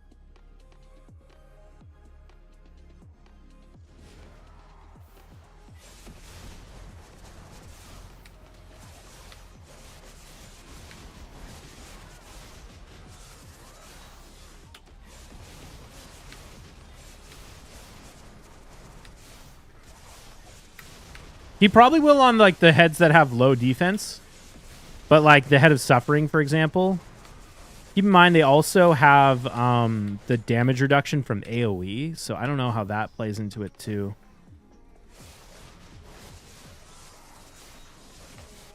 I think he should. I don't think the multipliers matter as much for max HP champs. I mean, it definitely does. It definitely does. For ones that have low multipliers. If they're like 0.1 or 0.5, it's pretty easy, but like there's that rare that has like a 0.01 multiplier, and like that one's never doing max like 10% max HP. You need an insane amount of crit damage.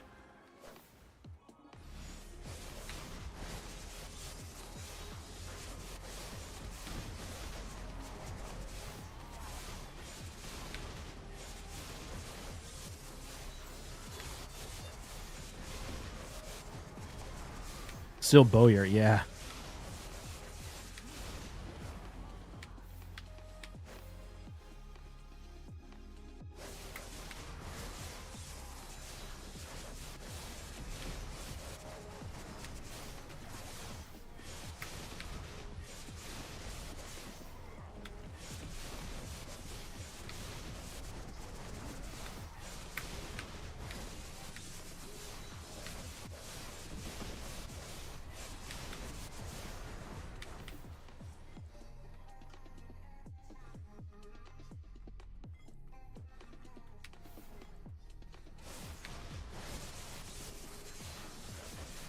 Guessing 3 to 5 months to get him, maybe less. We'll see how good he is by then. Yeah, so it's on average, it's going to take at least 3 months, but it's going to kind of depend on how lucky you get. Because you average 1 tier 2 essence a day from Iron Twins if you use all 12 keys. And there's the mission to get 80 of them. So didn't beat Amius yet. I don't want to miss out on the 100 remnant fragments. Just so boring.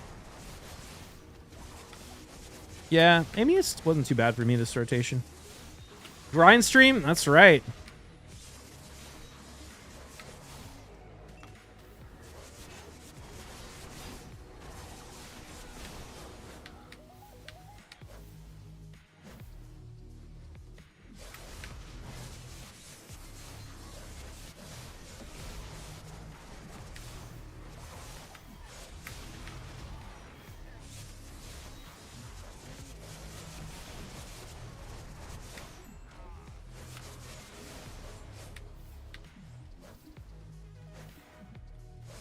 Have to do a heal reduction strat. I need to level up some champs. Yeah, I actually skipped heal reduction this time. I ran, well, I think I told you already. I ran Kaja, Arbiter, Drexthar, Lord Champert, and Quintus.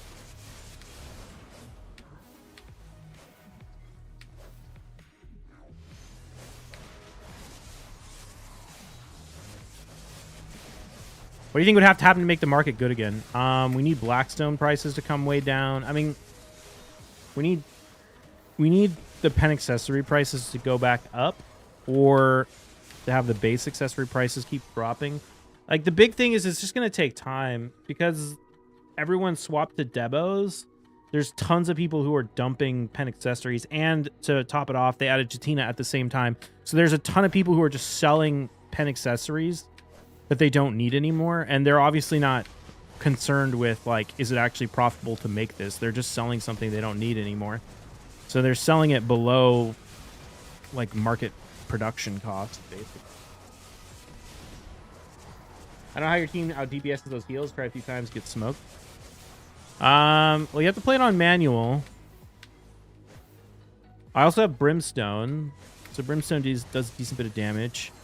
But you can let Amius eat a buff, like an increased defense buff or something, and then it'll cause Quintus to max HP hit him every time. So that can deal a lot of damage. Can you still get profit on things people wear, like distos or tongue grad rings? No, distos are trash. A lot of people dumped their distos when they got the free narc from Jatina. It's not about whether or not people wear the gear. It's that a bunch of people have it that they don't need, that they're selling off. Just use Quintus? Well, I mean, if you don't have Quintus, then you obviously, you know, can't run that team because that Quintus is in that team.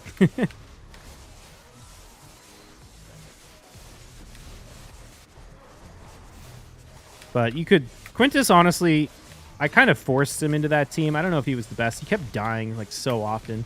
You could just run Manaya with high accuracy. Or even, like, Scion. You just need Brimstone.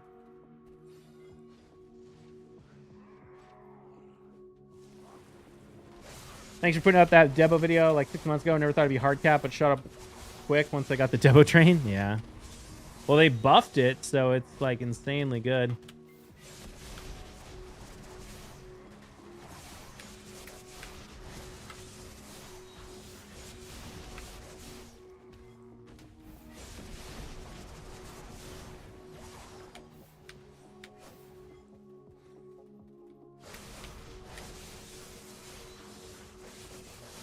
Which is what, 4K points, so gold 3? Yeah.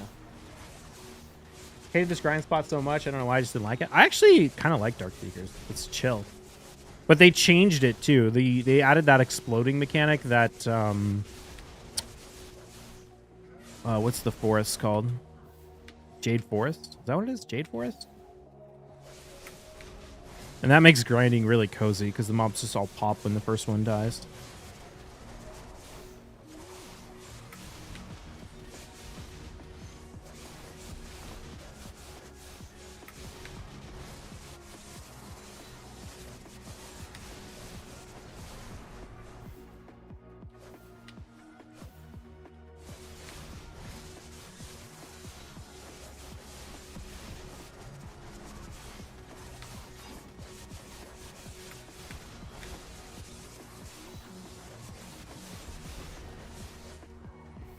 Nice, got an ember.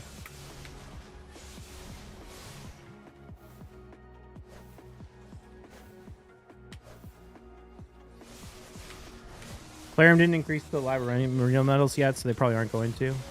Yeah, I wouldn't really expect them to.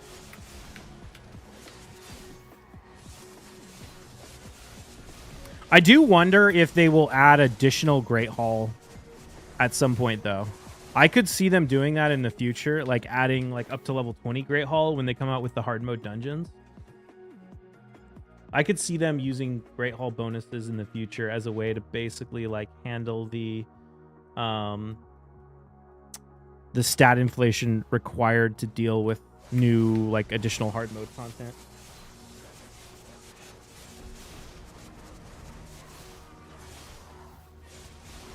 Adding 5 new categories but no new medals, such an oversight. I don't know. I don't really have a problem with it. Most of the categories are useless anyway. Like, there's no reason to put any medals into Shogun. There's no reason to put any medals into Iron Twins. There's no reason to put any medals in... There's really no reason to put any medals into anything other than Cintranos Hydra, and maybe Hard Fire Knight. But everything else is like pretty just like very optional. More Great Hall bonuses or more levels? More levels. Like when they come out with hard mode dungeons, I could see them adding like, or like hard mode, like, you know, level 15. I could see them adding, increasing the levels of Great Hall up to like 15 or something.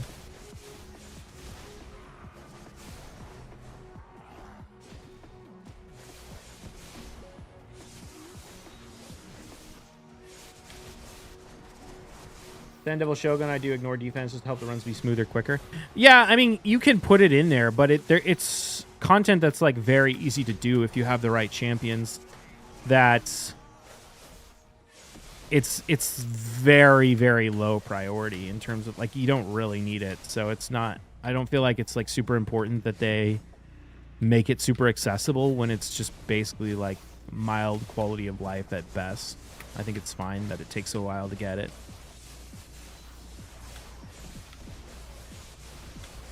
I mean, it depends on what teams you run for that content, but still.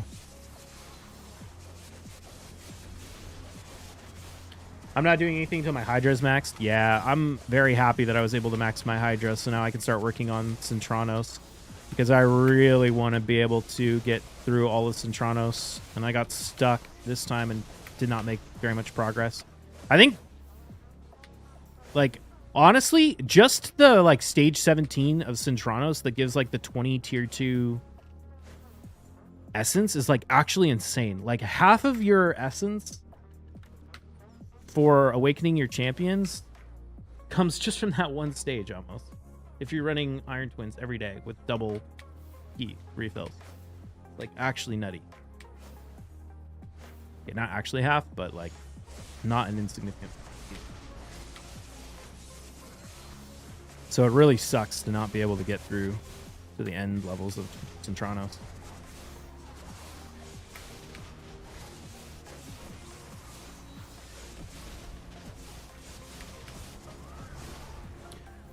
Of course, it doesn't matter how many goddamn tier 2 essence you have if the souls never show up in the stupid shop. Kaja and Warlord.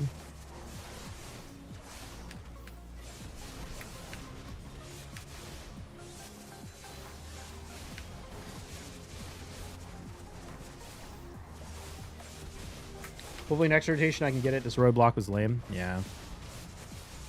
I spent a lot of effort trying to get through stage 6-2. I leveled up like legit. I think I leveled up 6 champions or 5 champions that weren't level 60. Like I didn't have anything. Oh, actually, no. I had one Kinagashi that was level 60. But everything else I had to level from scratch. I took all the champions up to level 60. I put all my best gear on them and I still couldn't get through it. I didn't put masteries on all of them. That was probably like the only thing I could have done. But I also was like super busy during the free rear gearing event and I didn't really have the time to push the free rear gearing during that and really try and optimize it, which meant I had to spend a bunch of silver and then I still didn't get through it. And so I was just like, screw it, I'm done. I'm sure I'll get through it next time thanks to the stage bonuses, but and it really annoyed me too because I thought the rest of it was going to be relatively like much more straightforward than last rotation. Like a lot of the stages that completely blocked me on last rotation I thought would be a lot easier with the champions they let us have this time. So I was definitely bummed about that.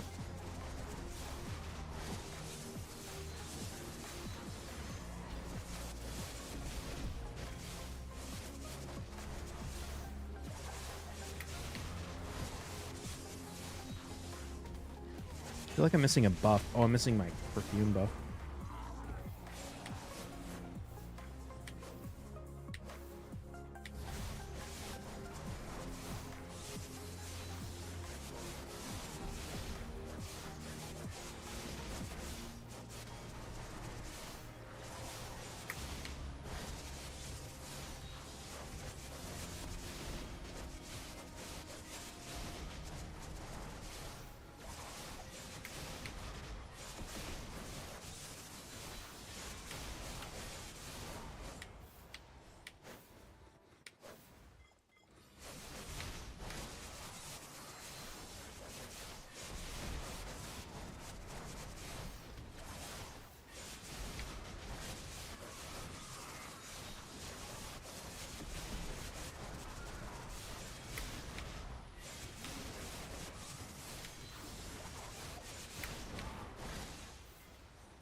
Maybe I should just tag a Musa.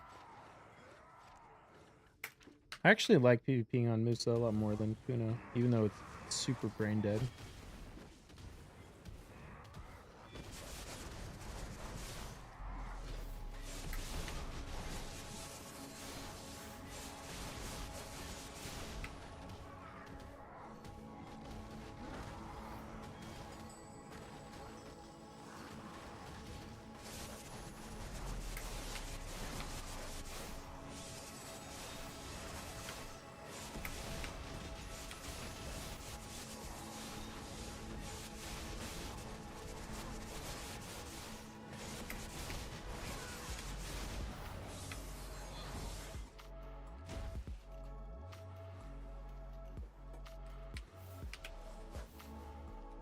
Why is there a Tri-Tet 10 Grendel market, like decent daily sales for stock? People buy it to make fail stacks, mostly. There's people who get lazy and so they'll just like buy a Tet Grendel to tap to make a fail stack. It's not very efficient, but people do it.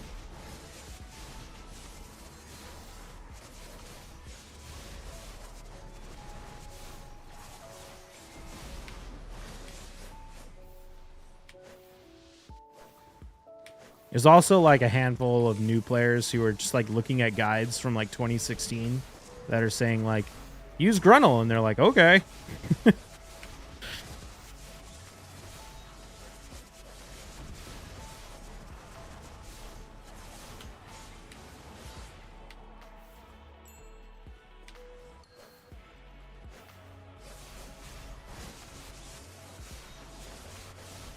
Oh, my church buff is gone. Or not church buff, my tent buff.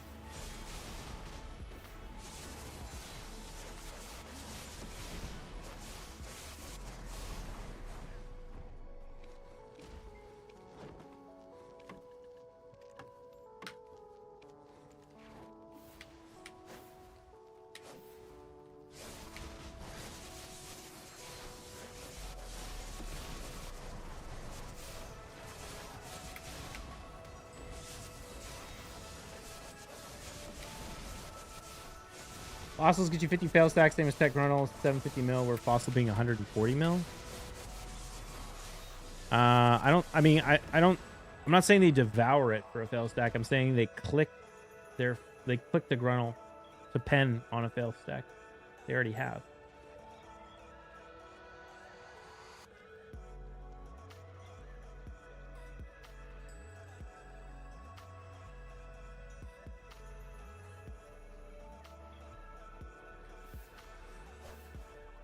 Only issue with skipping Summon Rush is that you have 100% to do the path or you won't have enough fragments.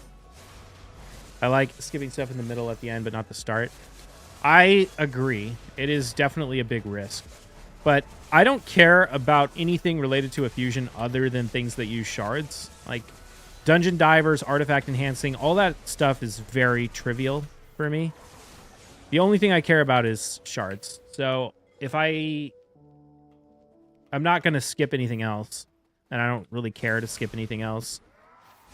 So it's really, I got to skip those two.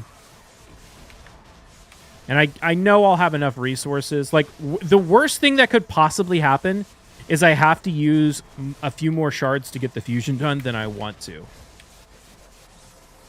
But there's no way I'm not going to be able to do the fusion because I didn't do the summon rush, you know? Unless, like, they're not going to be like, oh, you didn't do the summon rush in the hero's path, you need to use 500 sacreds. It's like, no. You know, they might be like, oh, shit, you have to use 20 sacreds to get this done, and I didn't want to. But I have 20 sacreds. I'll do it no matter what. But I don't think that's what's going to happen. Especially because the summon rush and the dungeon divers, or the summon rush they're doing right now is really good, right? They're trying to get you to pull your shards for this summon rush right now. So that then when they do the hero's path later, and it's really good, you have to buy shards to do it.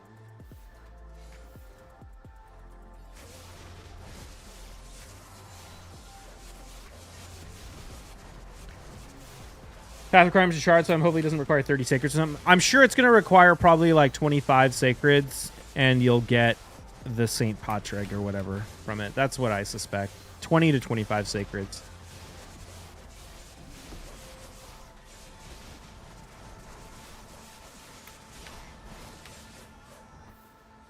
No, I'm so pissed about not getting Archer. I don't want to do Fusion or play Live Arena. 3,700 almost to Quintus, and I'd rather play Watcher once. Yeah, I mean, Archer was always kind of a meme. I just never... Like, unless they did, like, an actual guaranteed for it, I just assumed I would never get it. But it's a PvE champion, so... It's a good Hydra champion, but it's not, like... I don't know. It wasn't going to make much difference on my account. How the fuck did I downgrade 7 out of 9 Tet Devos? Oh, dude, that's brutal. I had a Tet Devo that took, like, 14 attempts to go up. I can't remember how many times I downgraded, but it was pretty bad. But that's really bad RNG.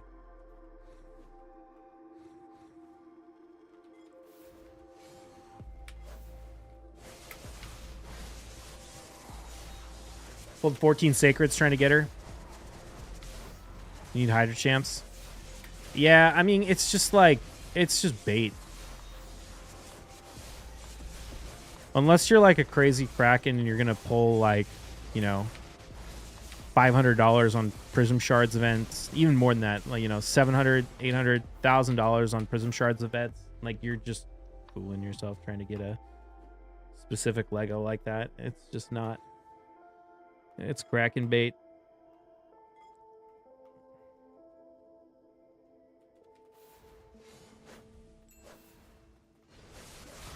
Told myself I wasn't going to YOLO for her. She's great, but I'll grab the next one they create. Yeah. If they did like a 20 Sacred guarantee or something, or even like if they did something like the Fatalis Heroes Path where I had to spend a ton of time farming dungeons to get her, I might have gone for her then. But for a pure RNG chance, and or either that or like winning a tournament, which you never know, like who you could go up against in a tournament. Nah, not for a PvE champ.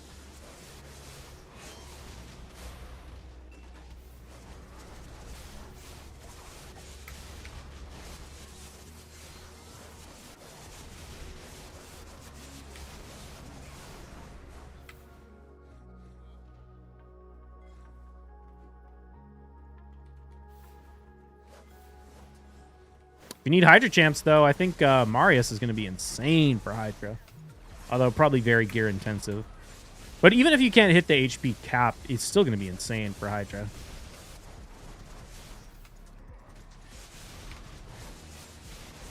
Certainly going to be a lot better than like Husk or Royal Guard.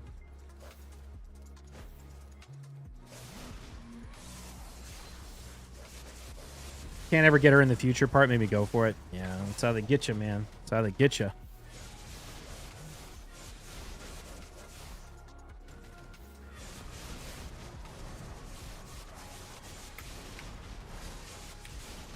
I still haven't pulled my Fatalis. And this fusion, I'm not going to do the champ chase again. I'm like, God damn, man. I'm never going to actually get Fatalis built. But to be fair, I don't have books anyway, because I'm going to need to put all my books into Armaz. It's kind of funny how I only care about PvP champions. You wouldn't think I'd be getting that many that I would be out of books all the time, but... Booked Bible because his kit looked good. He's meh. He's a pretty good provoker, isn't he? I pulled a 5-star soul for my Kantra during the boosted soul rate thing. So now I'm kind of tempted to try and fit her in one of my teams. Because I was using her back in the day, and then I kind of dropped her from all my teams, and I should try and put her back in now. I was always going to put her back in, but I wanted to get a curse set for her. And I still haven't been able to get one, unfortunately.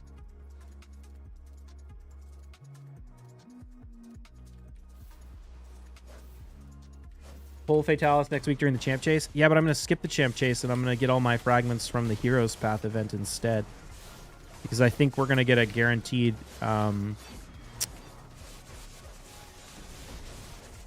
St. Patrick as part of that Heroes Path event. And I don't have any all ally attackers, so I want him. I was bummed they didn't do any events for the Fatalis Soul too, man. If I could have got even like a 5-star Soul for Fatalis, or even a 4-star, that would have been awesome. They did souls for every other champion in the Heroes Path, or in the Monster Hunter thing, but not Fatalis, which is a total bummer. So you're saying, I was thinking it was 50 frags each, but they're 25 each. Yep, Summon Rush is 25, Champ Chase is 25, and Heroes Path is 50. So you can skip both Champ Chase and the Summon Rush and just do the Heroes Path. But we don't know how hard it's going to be.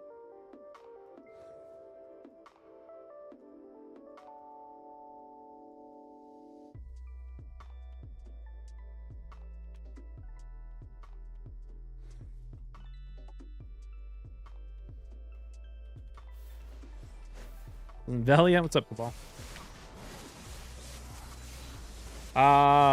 Champ is someone else besides the new Sylvan. You still gonna get them, or just the frags?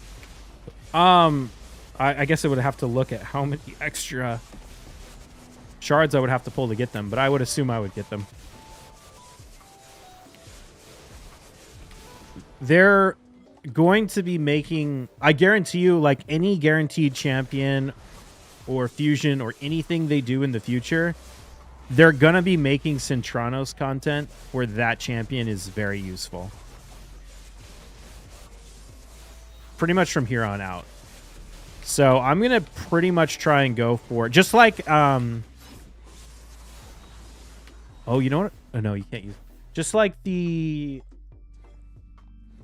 Knight Revenants guy. What's his name? The guy they did, the shield support champion they did. I think he's in a bunch of the Awakening stages in the Centranos stage. Time to go back to Crate. I got 29 Primal Shards. I have zero interest in pulling them because when I get nothing, I won't be able to cope and still play Raid. I've got like 40 of them. Just waiting for another double Lego Primal event.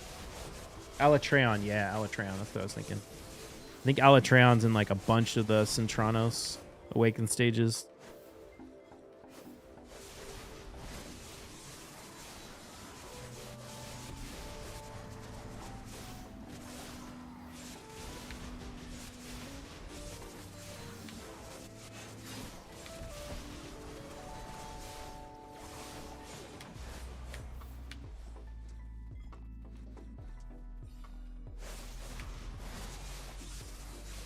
I don't want to pull a Lego with them.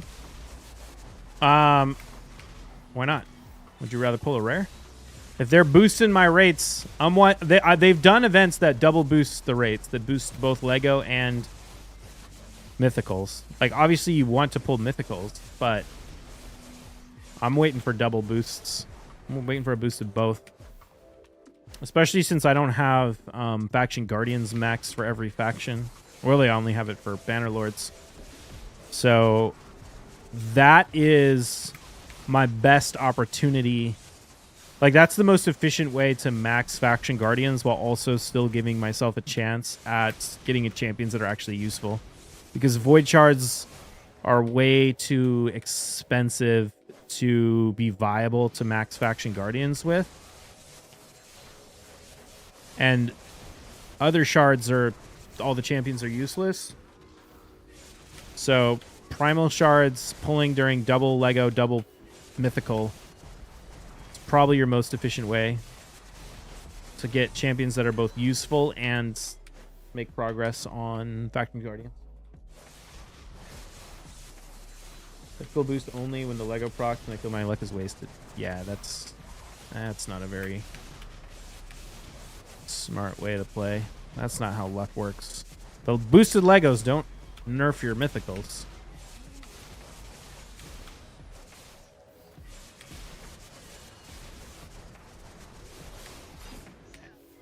But when was the last time they did that? It was like, was it before the new year? Does anyone remember when we had the 2X Mythical 2X Lego for Primals? I feel like it was in like January or December. I guess it's, well, it's the 7th of March, so it's like maybe about 2 months ago, 2.5 months ago. I wonder when we'll get it again. I wonder if they'll do something like that for the Champ Chase. That could be interesting too. I think they did 2X Mythics once ever. I thought they've done 2X Mythics a couple of times.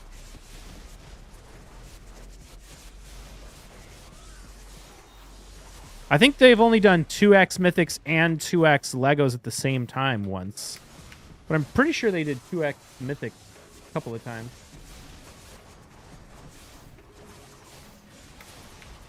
Pull your primals like the week you get them. You don't say them long. Oh, damn. I think I've only pulled primals once.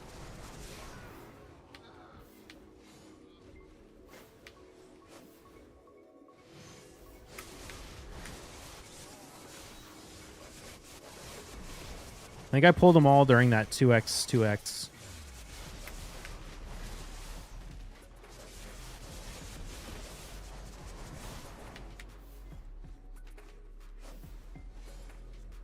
They did have a 2X, but not during a Champ Chase or Shard Pull event. I mean, I don't care about Champ Chase or Shard Pull. I'm going to pull my shards when I have the best opportunity to get the champions I want. Like, getting an extra Lego book is nice, but not important.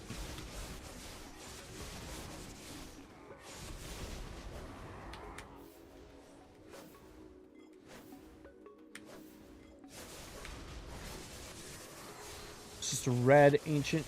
So I rip the band-aid off, save the rest of my shards.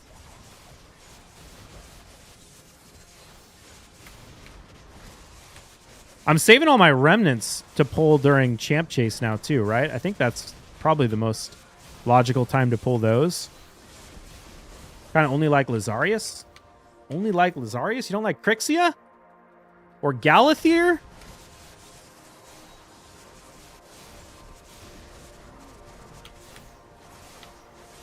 Or Geralt? Or the new buff Siegfried?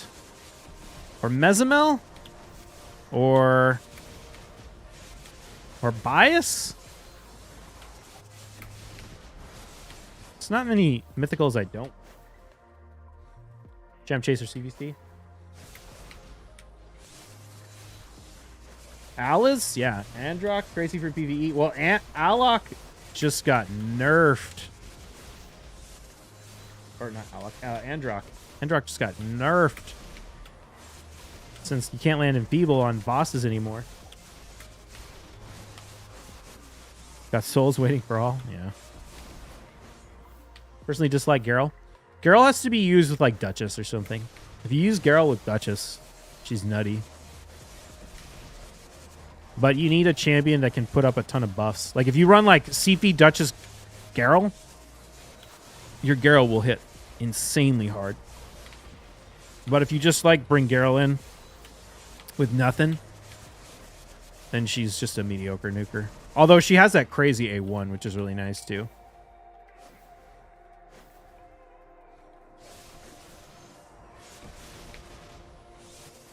But Geralt gets nutty when you can take advantage of her buff scaling, kind of like Taurus.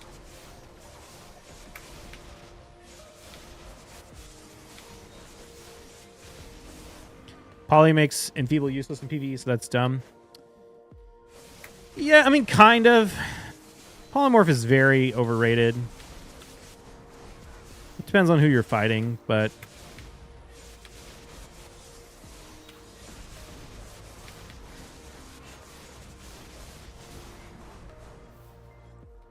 Depends on how you build the champs, too. I saw Sheeny had a video today where someone used Androck against him and just kept putting in Feeble buff on his Narcies and his Rotos, and it completely wrecked him. Is it worth dropping 14k HP for 45 speed on an HP nuker? I feel like percent boots aren't worth it in PvP. That is a impossible question to answer in a vacuum. It depends on what you're doing with the champion.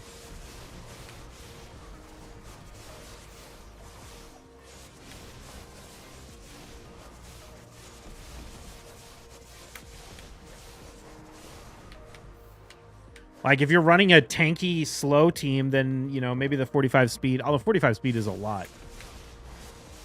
Maybe the speed doesn't matter.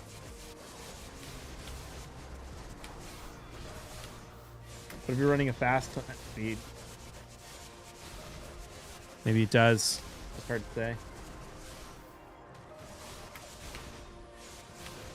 I feel like the art of speed tuning your arena comps has really fallen away. I feel like people don't do it anymore. I watch people's arena videos and it's like, or fight people in arena, and like nobody's speed tuning their shit like they should be.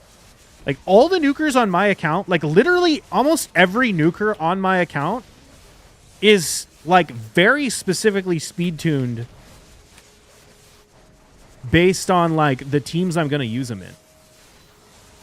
Like almost nobody's speed is random. It's almost always the speed it is for a particular reason. It's like my Rhonda and my Georgid are both the bare minimum speed they need to be speed tuned with Kaja plus Arbiter so that they don't get cut in on. Now, to be fair, with the blessing, shoot, what's the blessing called? The one that slows you based on your buffs. It's a little harder to perfectly speed tune now. No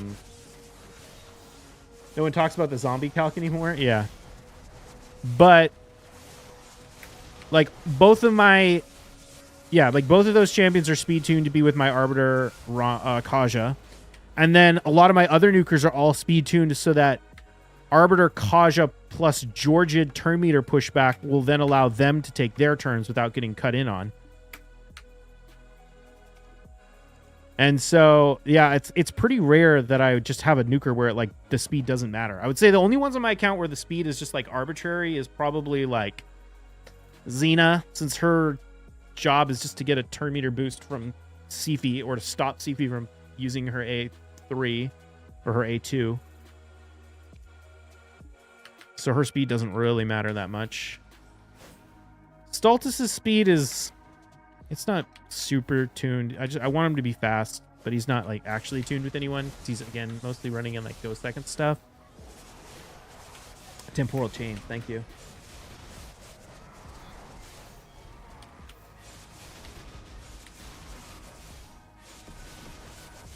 And then I have others that are like more, I mean, they're tuned, but it's like more about the other supports. Like I have my Brogni going like 270 in Stoneskin Bolster so that he can go right before like all my nukers that are built around 265 so that they're speed tuned with the Arbiter Kaja Georgia thing. But yeah, like, I don't know. I guess the point I'm trying to make is that it's worth considering how all of your champions work together when you're choosing how fast they should go. Unless you just run go second all the time, in which case it's less important. They just kind of want to have enough speed to actually get to take turns.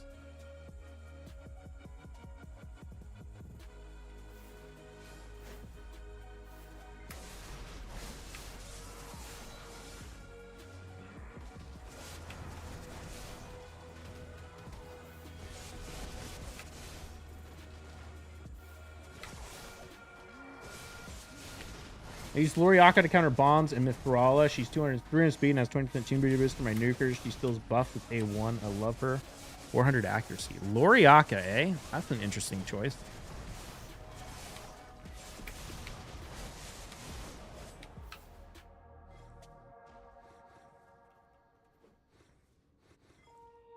How do you stop her from getting bombed? Is she in immunity or something?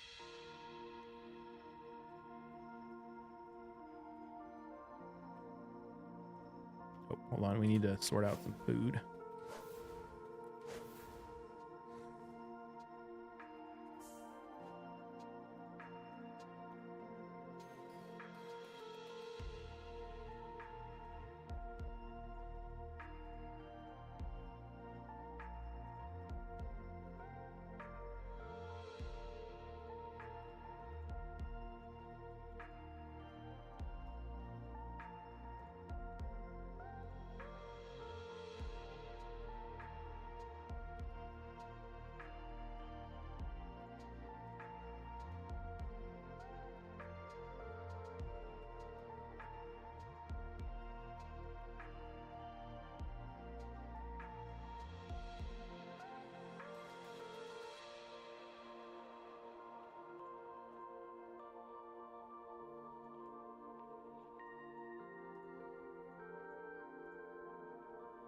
She's always faster than bombers? Oh, really? With 300 speed?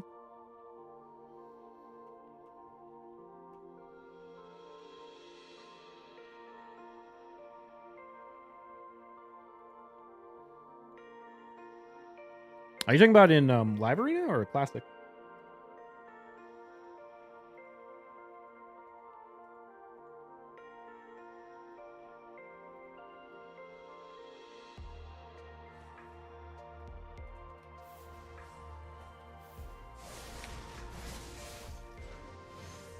What's up, that guy Joey? How you doing?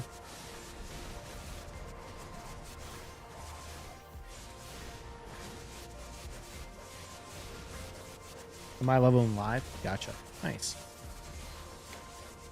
Yeah, you don't see a lot of Loriaka getting used these days. Well, really ever. People were not a big fan of that champ. Can't say I blame them, though. I actually skipped that fusion, and then I pulled one, which is kind of annoying. That's why I don't skip fusions anymore. Because I want those faction guardians, man.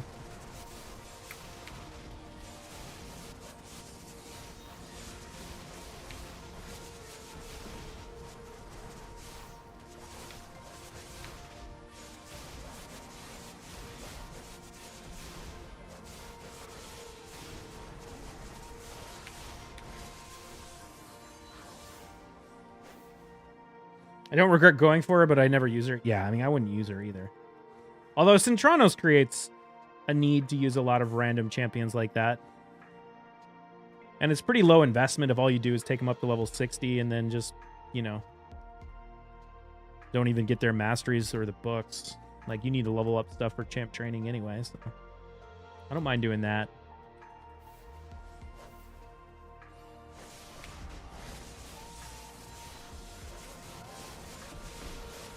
Not my first go-to. I got Arbiter and Lydia go first. I'm only one using her again. Her A1 stealing buff helps so often. Leo must be cry when they die. I think people underestimate Arbiter's ability to counter Leo too, actually. I have enough accuracy on my Arbiter to buff strip with her A1 ability. The one that decreases buff duration. Or her A2 ability, rather. I think people sleep on how useful that is in Arena. Like, people forget that she does that. But especially in the Polymorph era where you can't buff strip, it's not a strip. It's a decreased duration. It's super good, actually. Especially for one-turn debuff, or one-turn buffs like Leorius.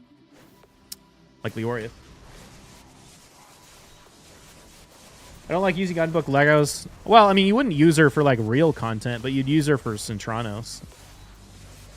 Although, I don't think I've had any Centrano stages where I wanted to use her yet.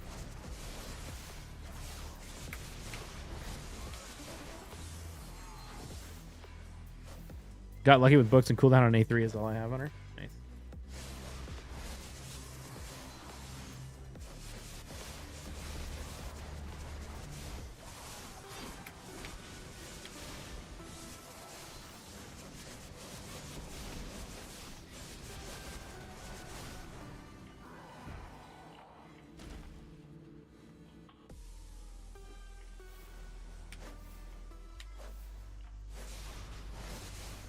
Your Arbiter isn't booked? Oh my god. No books in Arbiter. Arbiter's an insanely good champion. I feel like Arbiter is actually, honestly, aged really well as a champion. She's really good in Hydra, too. I think people don't appreciate that sometimes. But she's super nice in Hydra.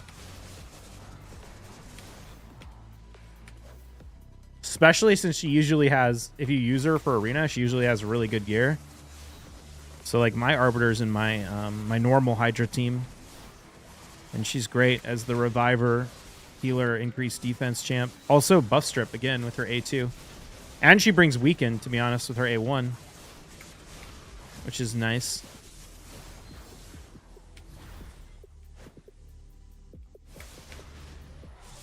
I need to try Occamtum in Hydra this week, because I pulled a 6-star soul for Occamtum.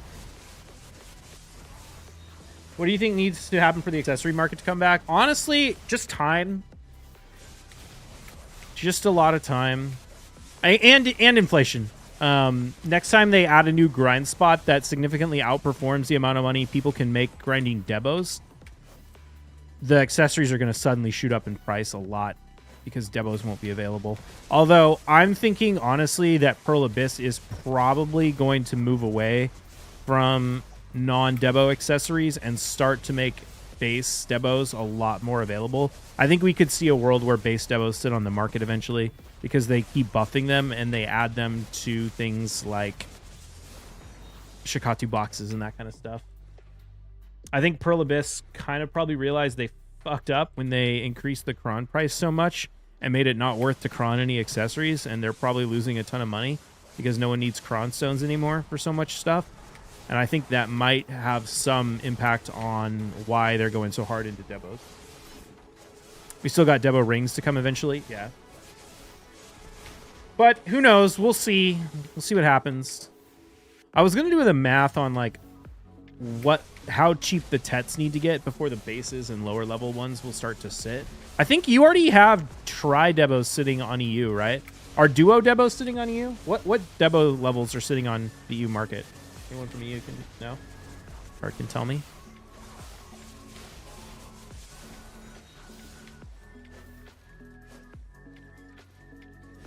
I bet once the rings come out, they start really going hard, making them even easier to get. Tet Debos are sitting? Well, Tet Debos are definitely sitting. Tet Debos are sitting on every region. They're like 70 mil or 70 bill on NA right now. I'm Muguai. Thank you for the ball. I don't know why my alerts aren't playing. Super weird.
Necklace Duo and Tri earrings are sitting. Necklaces 2. Only belts are not sitting on EU. Only belts are not sitting. Okay.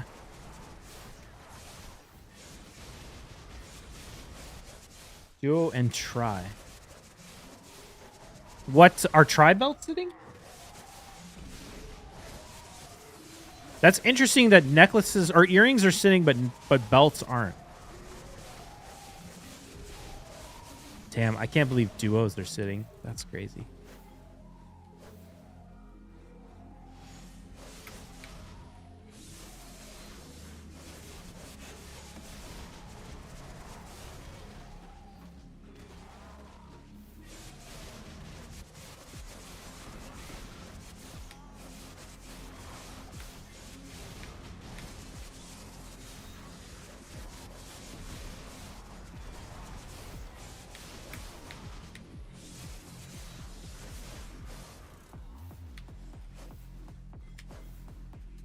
Only one belt is sitting at Tri and Duo.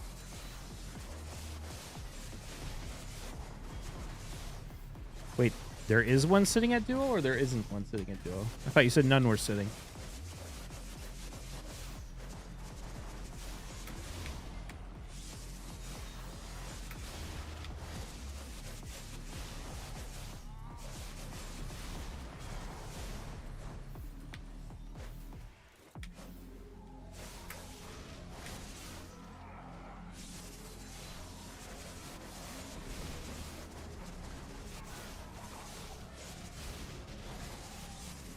Necklaces and earrings, and there's about 15 each in stock of Duo and Tri. The belts, there's only one. Well, if there's not pre-orders on it, that makes, I mean, that in and of itself is crazy. What's the...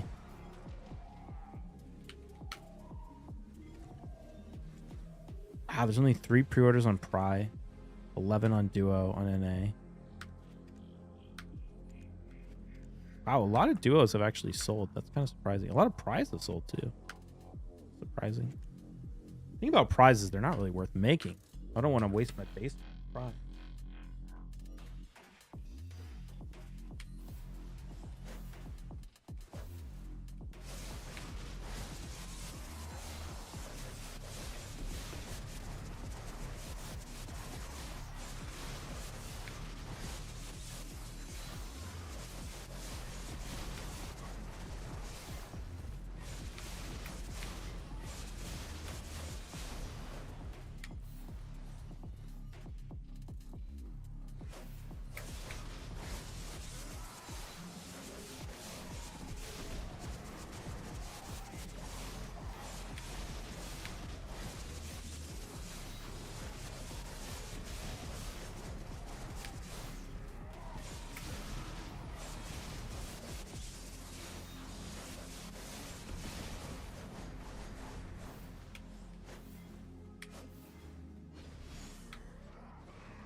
What new content would you like to see in Raid if you could pick? I want to see new live arena modes with limited champion rosters.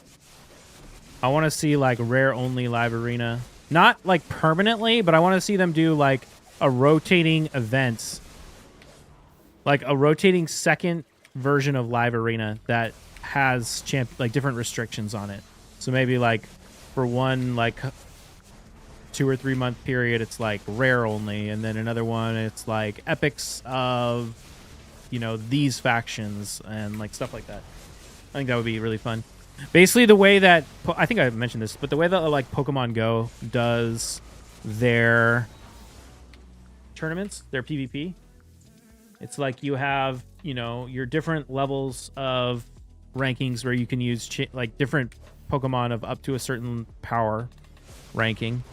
And then in addition to that, you have like your special modes where you can like use only certain champions of certain power rankings and a limited roster.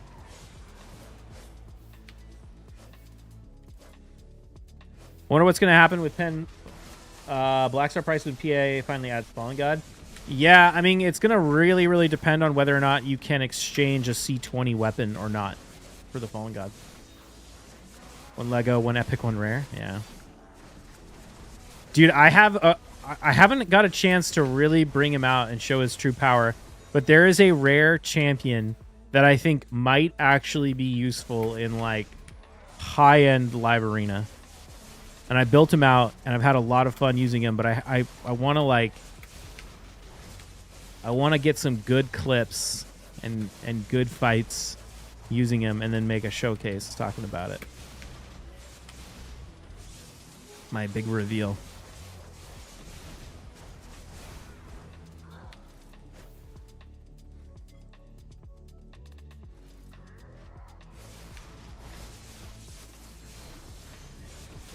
Assume you can. Same with armor.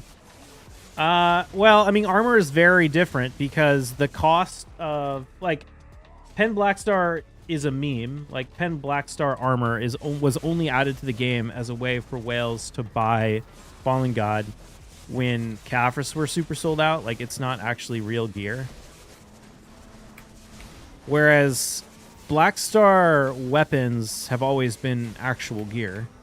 And it's significantly cheaper to get a C20 weapon than it is to get a 10 Black Star. Also, it's different than armor because armor was C10, but a C10 armor would be insane compared to... No! Shit. Oh, I just realized I fucked up my Marius missions and I forgot to do stage 1 of the Iron Twins today and I used all my keys. Damn it! I'm gonna have to wait another 3 days to get that done. Oh, that sucks.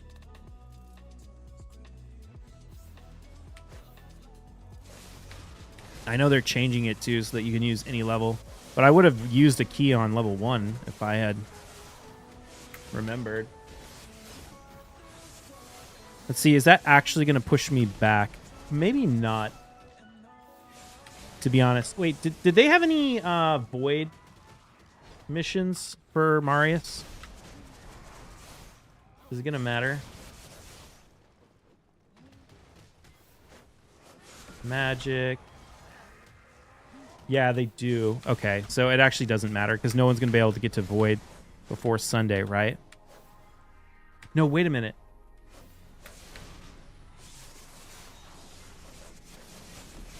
Hold on.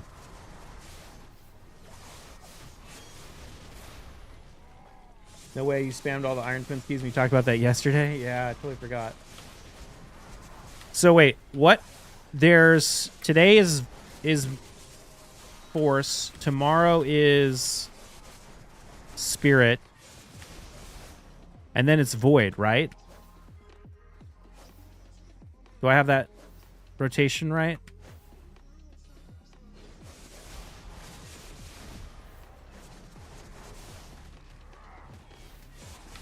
Yeah.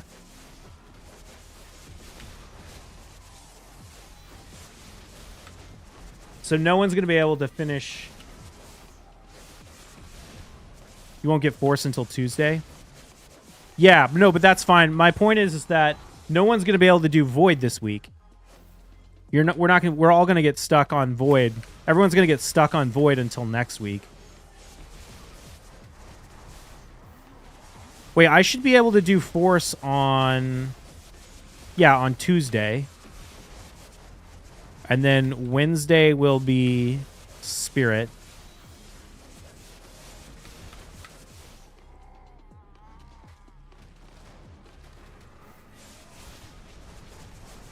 No, wait. Wednesday will be Magic. Thursday will be Spirit.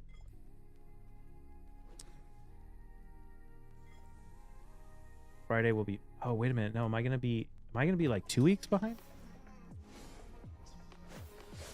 Void is every Sunday, though.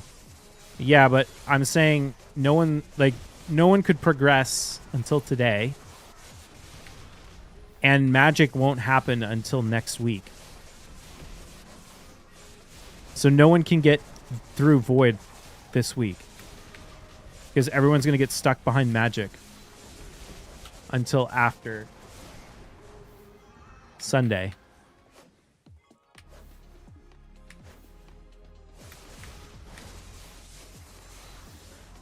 What's the order of the rotation? What was yesterday? Do I have that right? I think yesterday was Spirit. So tomorrow is Magic. Saturday is Void. Sunday is Spirit. Tuesday is Force. Wednesday is Magic. Thursday is Spirit. Friday is Force. On Saturday is Void. Oh, I'm going to be stuck for 2 weeks. Wait, yesterday was Magic? Oh, yeah, no, that would make sense.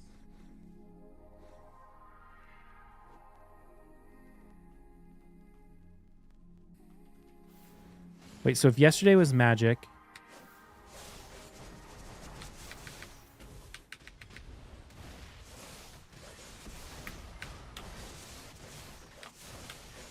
What the hell? Was my shit on cooldown?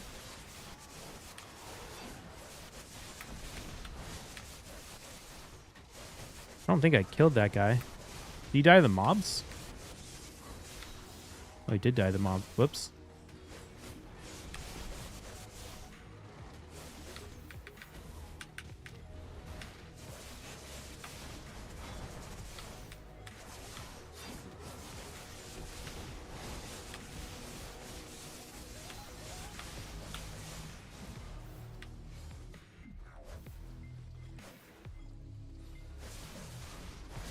In game is Friday night. Yeah. But the next one we're getting should be Spirit.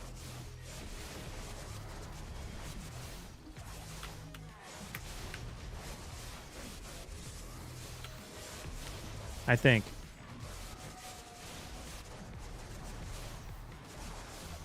We should be getting Spirit and then Void.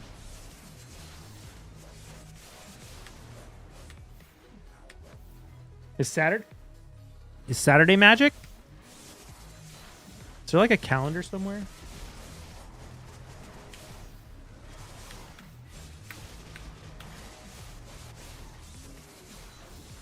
Tomorrow at reset is magic. Okay, so tomorrow at reset is magic, which means people, yeah, I mean, that makes the sense because they usually design these missions so that the one you need to do is the one that just finished. So you have to wait the longest maximum time.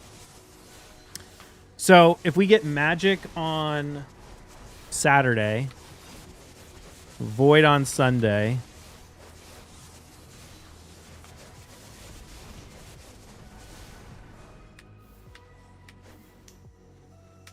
for our Spirit on Monday, Force on Tuesday. Oh, I think I'm still behind. Force on Tuesday, Magic on Thursday, or Magic on Wednesday, Spirit on Thursday, Force on Friday. No, and then I can do Magic on Saturday and then Void on Sunday. Yeah, so I should be able to finish Void at the same time everyone else.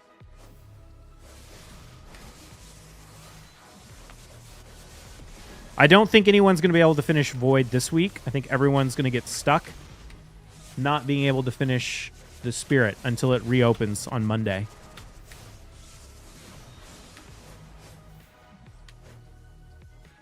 You're behind because you get Spirit before Force. Yeah, but what I'm saying is that there's a catch-up. I'll be able to catch up and finish the Void at the same time as everyone else. Because Void only opens once a week and no one can complete it this week.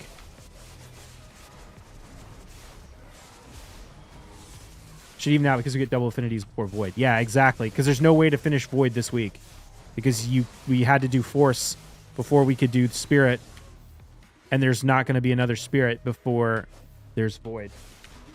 But then but because we get double up on all of them next week, or we get double up on all the affinities, I'll be able to finish it and finish the Void on Sunday with everyone else. So I can catch up even though I missed this one.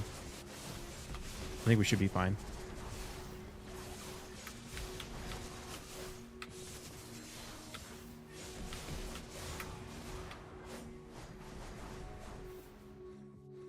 As long as I don't remember, or as long as I remember to actually do the level 1.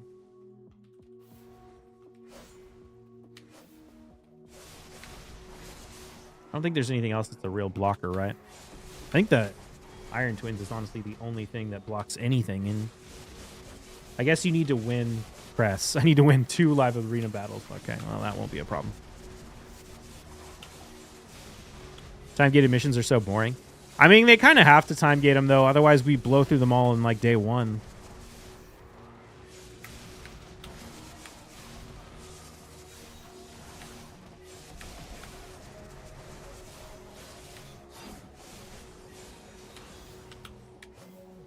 Like, there's literally nothing stopping me from completing all the missions other than just time-gating. Why are you grinding here? It drops the Ember for the Ator shoes. And I'm just kind of killing time while we wait for the market to recover. Chill grind.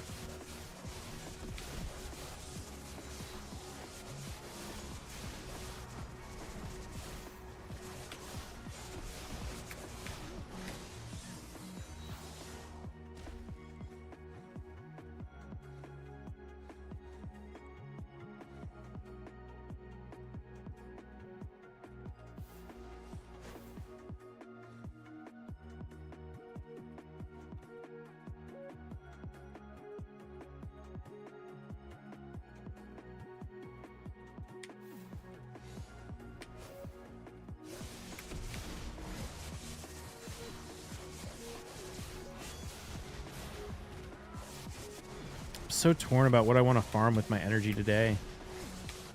I've been farming dragon. I feel like dragon is the right thing to farm, but I really want to also farm dust. We're on 2x speed, so I should be farming speed.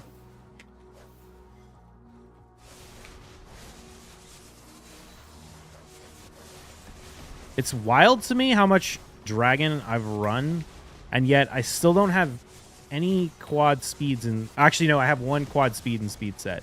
Everything else, all my other quads are in protection and divine speed. Somehow I got 2 quads in divine speed.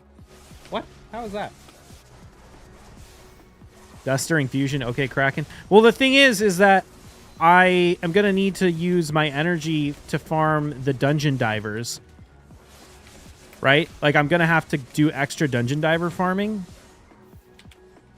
to complete it, which means I'm going to have to use some gems on some energy. And I'm going to farm that in dragon anyway. So I'm going to complete dragon early. Or I'm going to complete dragon from just farming dungeon divers.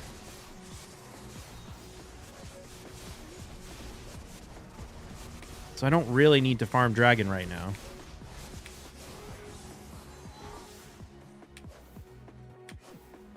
But it's 2x speed.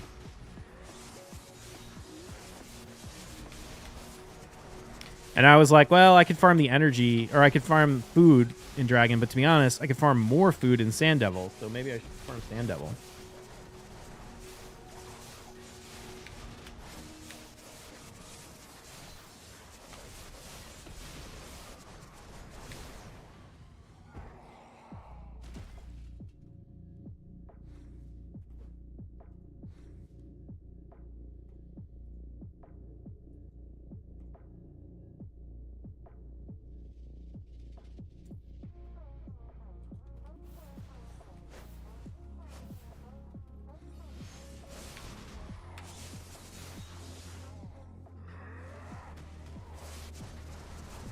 Go for it. I'm thinking I might. What else do I need to do? I did all my Doom Tower stuff, did all my Faction Wars stuff, did all my 3v3s. We're done with Centranos this month.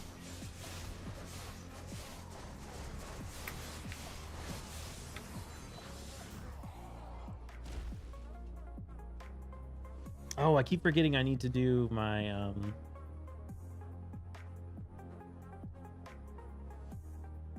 Forge Pass. Do a fat gear cleanse tomorrow during the artifact event. Yeah, I have like legit like 150, almost 150 artifacts at plus 15, ready to go to plus 16. Artifact enhancement events are basically trivial for me at this point. What I really want is a really, really good Heroes Path event that can benefit from artifact enhancing, so I can just level up like 100 artifacts and complete the whole Heroes Path event just from artifact leveling. But I feel like the good artifact events, or the good Heroes Path, really never involve artifacts. It's always shards. Shards and dungeon divers.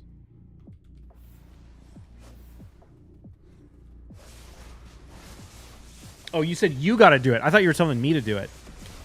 Nice.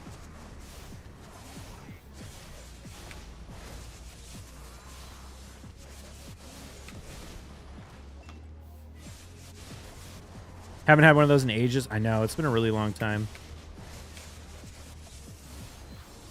That's how Plarium gets you. They don't do any events for a long time, and they get you to waste your resources, and then... surprise.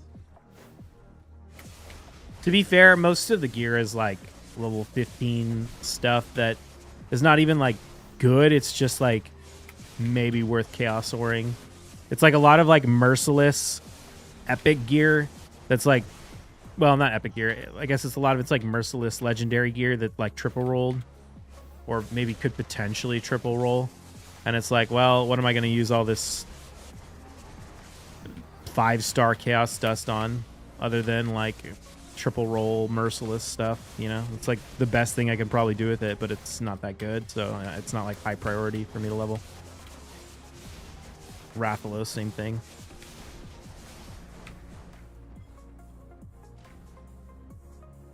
Actually, Stone Skin and Protected too.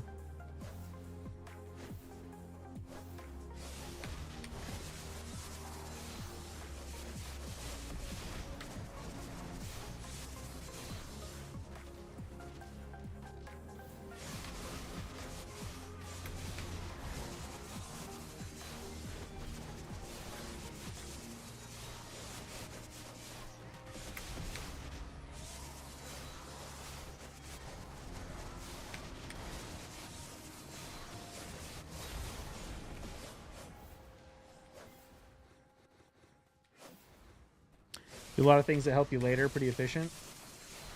Oh yeah, I mean, I think that's why I like Raid. Is I'm very much like the min-maxy, hyper efficient kind of player.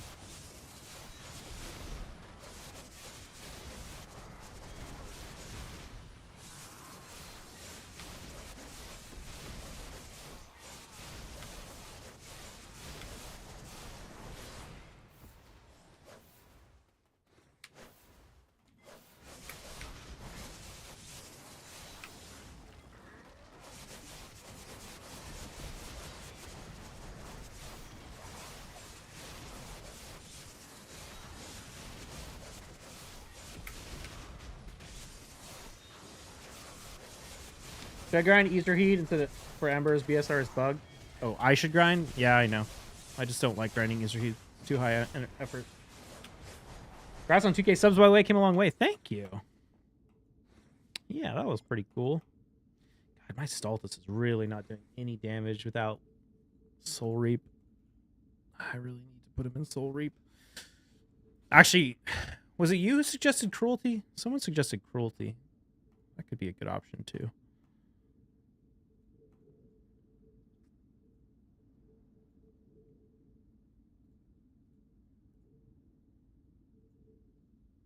You love Awakening Kuno? Yeah, I like Awakening Kuno, too.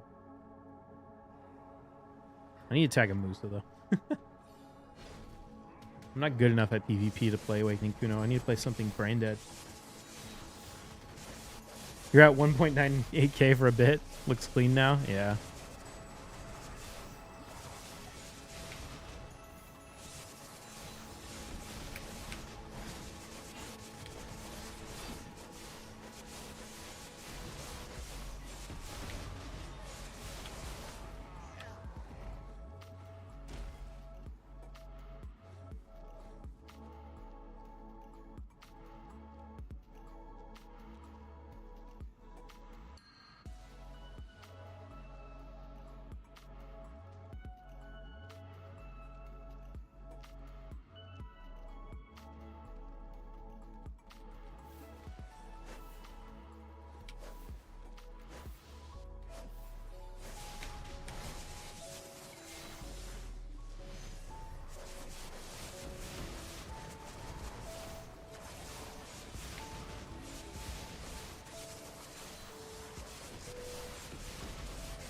My loot scroll's about to run out. I don't know if I want to pop another one. What time is it?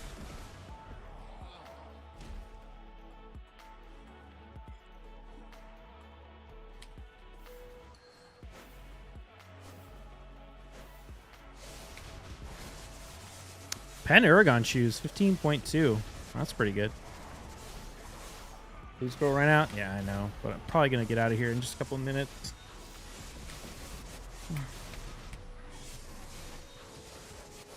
Maybe we just go check out what's on my market.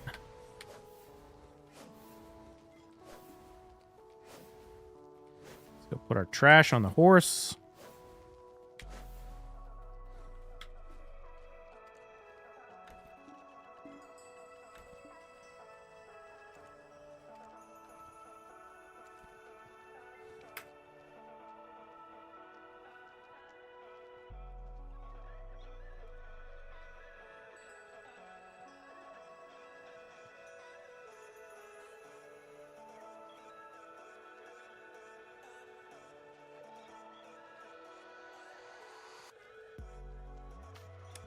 Been a good stream, man. Take it easy. Been seeing you next time. All right, we'll see you later, JKL dog. Anything worth enhancing other than Debos? Not much. I mean, these days it's really hard for anything to ever be worth enhancing unless you bought it cheap during events. So part of the answer to that question is, what did you buy cheap during events? The other part of the problem that I'm running into is it's starting to become better to just sell my resources than to actually use them. Like, that's the thing is, I'm like, why use these memfrags? Like, it's not even worth using these memfrags. I should just sell them all, right? Like, when everything is shitty to enhance, I'm caught in a loop where I just buy things and sell them instead of actually using them to enhance now. Especially the hards are just so expensive, and the blackstones, it's just so expensive to make stacks.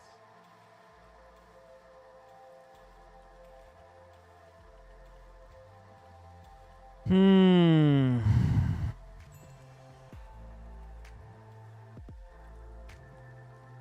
eyes are... Oh, look, pen eyes have gone up quite a bit, though. That's good. Look at these, man. 19.6. Who is selling distos for 19.6? That is wild.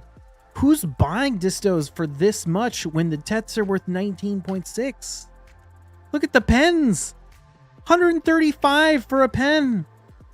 Holy crap. It's crazy. Absolutely crazy. All right. Well, I think that's going to be it for me today. How are we doing on the Ember grind, actually? Where'd we end up? Did I win any more Embers? No. 78. So we need 22 more. Get the shoes. All right. Who's online? Is Ziridan still online? We could go raid Ziridan. Yeah, he is. All right, let's go raid Ziridan Hunter. Looks like he's still doing a bunch of PvP. So go say hi to him. Thank you all for hanging out with me tonight. Today is Thursday. Yeah, I'll probably be back online tomorrow. Have a good one.